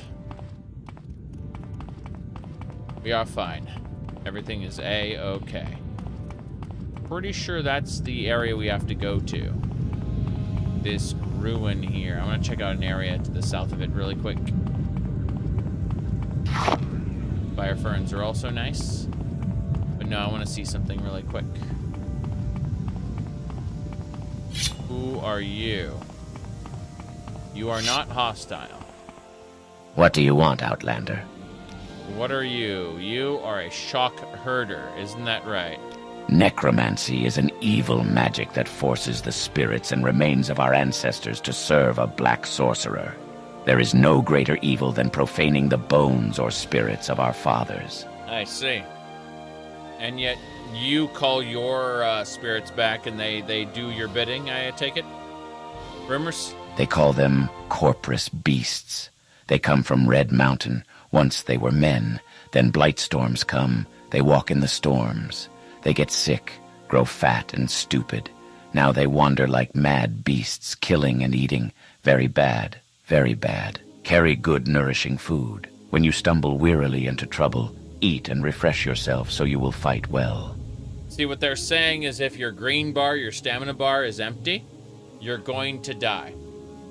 Because you won't be able to hit anything. That's what happens to most Morrowind players, is once their green bar is empty from running, they then cannot hit the enemy, and it's a pain in the ass.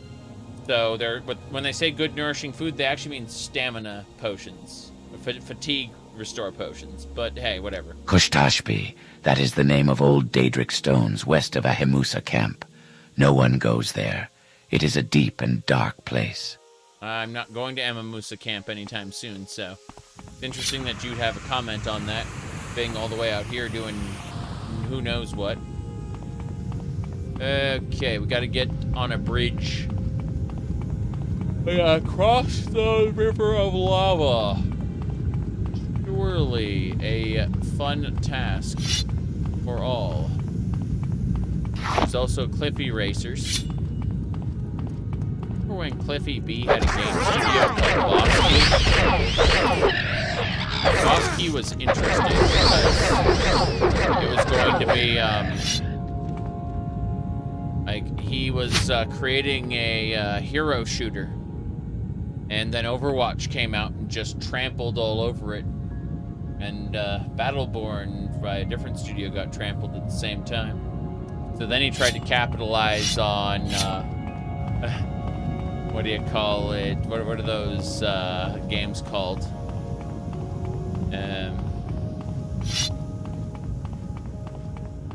Battleborn died an agonizing death? Yes.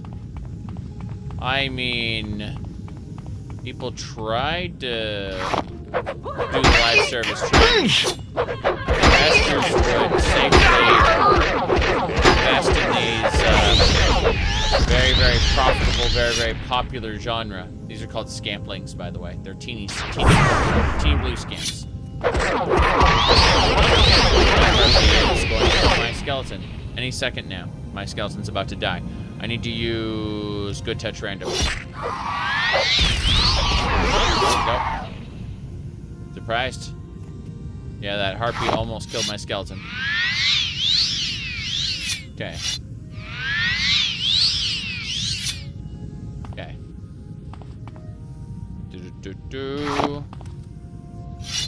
But yeah. It's, there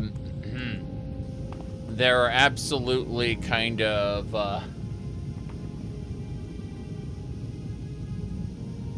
this whole hero shooter genre that popped up temporarily around the same time, you know, Overwatch, Battleborn, and what do you call it, Lawbreakers, and you know, only Overwatch survived. It was kind of sad. I liked Overwatch in the first like couple patches, but as I started adding heroes, I didn't like the heroes they added. I didn't like how it changed the game balance. Turned it into something I didn't like. Imagine if Team Fortress 2, they just added a 10th class called the Commander all of a sudden. They were going to do that in a game called Team Fortress 2. The Team Fortress 2 I'm talking about never got released, by the way. It used graphics that looked like Counter-Strike. And there are photos of it, and there's like articles about it, but it never got released.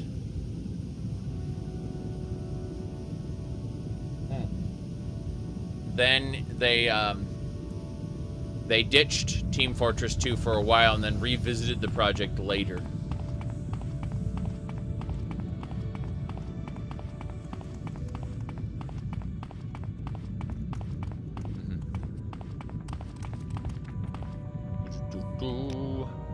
Hey, I used to play Counter-Strike 1.6 or whatever the fuck it was called. But that's it. Not interested in modern Counter-Strike. For trees. You see, the original version of Counter-Strike didn't actually have the bomb mode. It only had hostages. And also had team money, where all your team's money was shared. So you basically had to plan out who was going to buy what and how you were going to budget that.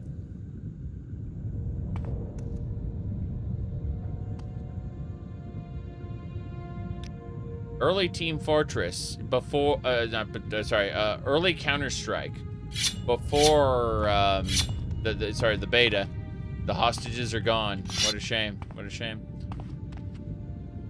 But yeah, there was, How nice. I like good company. Early on, what can I do for you? That came later. The furthest I played it to was 1.6, and yes, nobody played the hostage maps by then.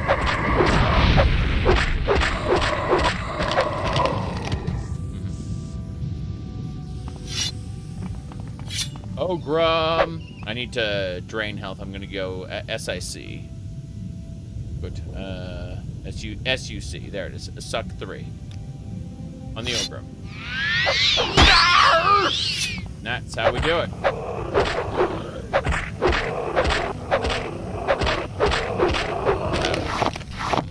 from flesh. Next is a skeleton warrior. Jace. Almost invisible rat. This is Gallum Dracus. That's it. Gallum Dracus. I see.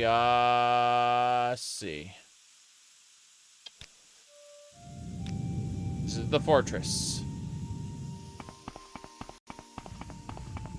I'm gonna check this area out real quick.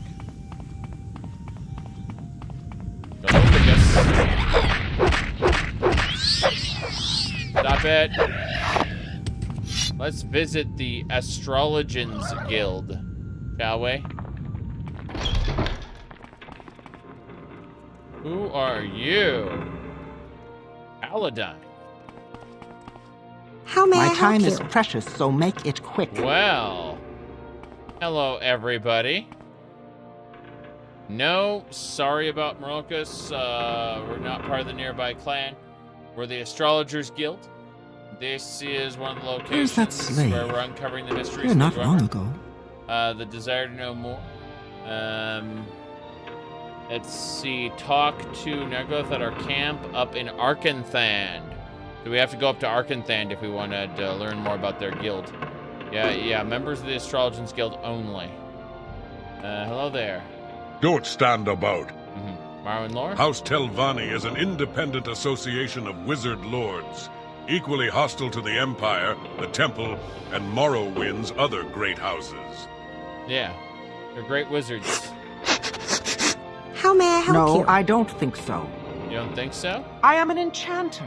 I enchant things and sell them. I have scrolls, which are cheap, but only work once, and enchanted items, which work over and over again, but which are not cheap. I also make my enchanter's lab available to those who want to enchant items, but who can't afford the expense of building and maintaining a lab. I charge for the service, of course, but you must provide the items, soul gems, and magic effects. I also buy and sell enchanted weapons, enchanted armor, and enchanted clothing. Fair enough. Any Morrowind lore? In the First Age, the prophet Veloth led the ancestors of the Dunmer from Somerset Isles to the region of Morrowind. I see. Any advice? If you want to talk to an enchanter about enchanting, try Gala Rothan at the Telvanni Council House. He's not a stiff shirt like a lot of the Telvanni wizards, and he knows his stuff. Enchantments? Temple enchanters favor healing and protection spells. Redoran enchanters favor wounding missile loads and shield spells.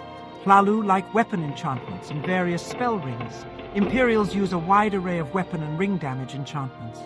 But the masters of enchantment are the Telvanni.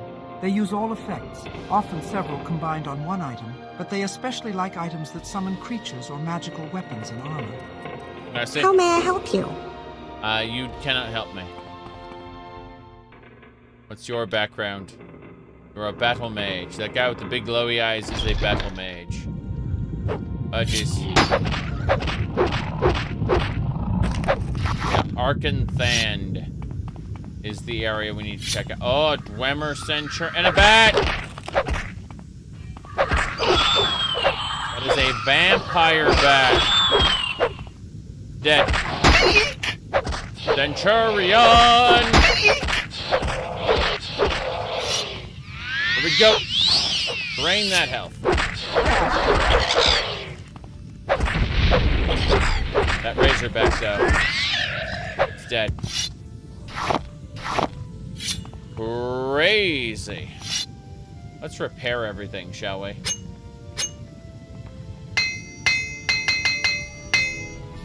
Couldn't repair everything. Repaired a fair number. Okay, we want to bring everyone to the entrance. Whoa! Look at these lighted lit. More importantly, that's a Razorbeak. It shoots firebolts.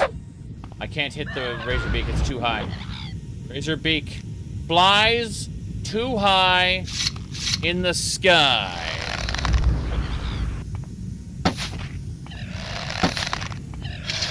Good.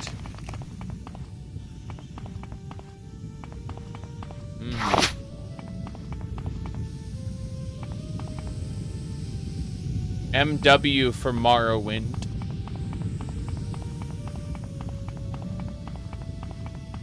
Obviously. Okay, that's why we have an engine called OpenMW. I tried to hold tab to activate my Pip-Boy light. It didn't work. LOL. How nice. I like good company. What can I do for you? She was staring suspiciously at my skeleton. Follow me. Also, come with me. I don't know anything about Modern Warfare, I'm afraid. I've played 2 games in that series. I played, what do you call it? Call of Duty. And I played the campaign, not the multiplayer. And then I played Call of Duty Infinite, the campaign, and not the multiplayer. I really liked Infinite. Infinite was great. Would play again, really. Okay, we need to do this. Stand in place. But that was years ago. Stand in place. Hail, friend. Well, that's about it. I'm gonna wait an hour. And I don't think we're gonna really be able to handle this. So what I'm gonna do is 10 hours should do it. Wait till light time. Good. So, as I was saying, and do that, and then perfect. That should do it. Let me see here. Trying to make this yeah, there we go. Perfect. So we just hit that. Oops. That didn't work the way I wanted it to. Hee hee ho ho. Okay, that's better. I'm trying to create a quick screenshot. There we go. Screenshot created. There it is. That's a screenshot. And so, gonna make a save there. And that's it. So we're calling this, Vampire Hunting Done Gone. It's a dungeon. And that's where we call it quits for today. We had a fun 4 hours. I need to go stretch my legs, walk around, come back, and there will be a new live stream. We're going to be doing Half-Life. So, getting ready to do that after I go do some other stuff. So see y'all in about a half hour, somewhere around there. There'll be a new live stream. See y'all very soon.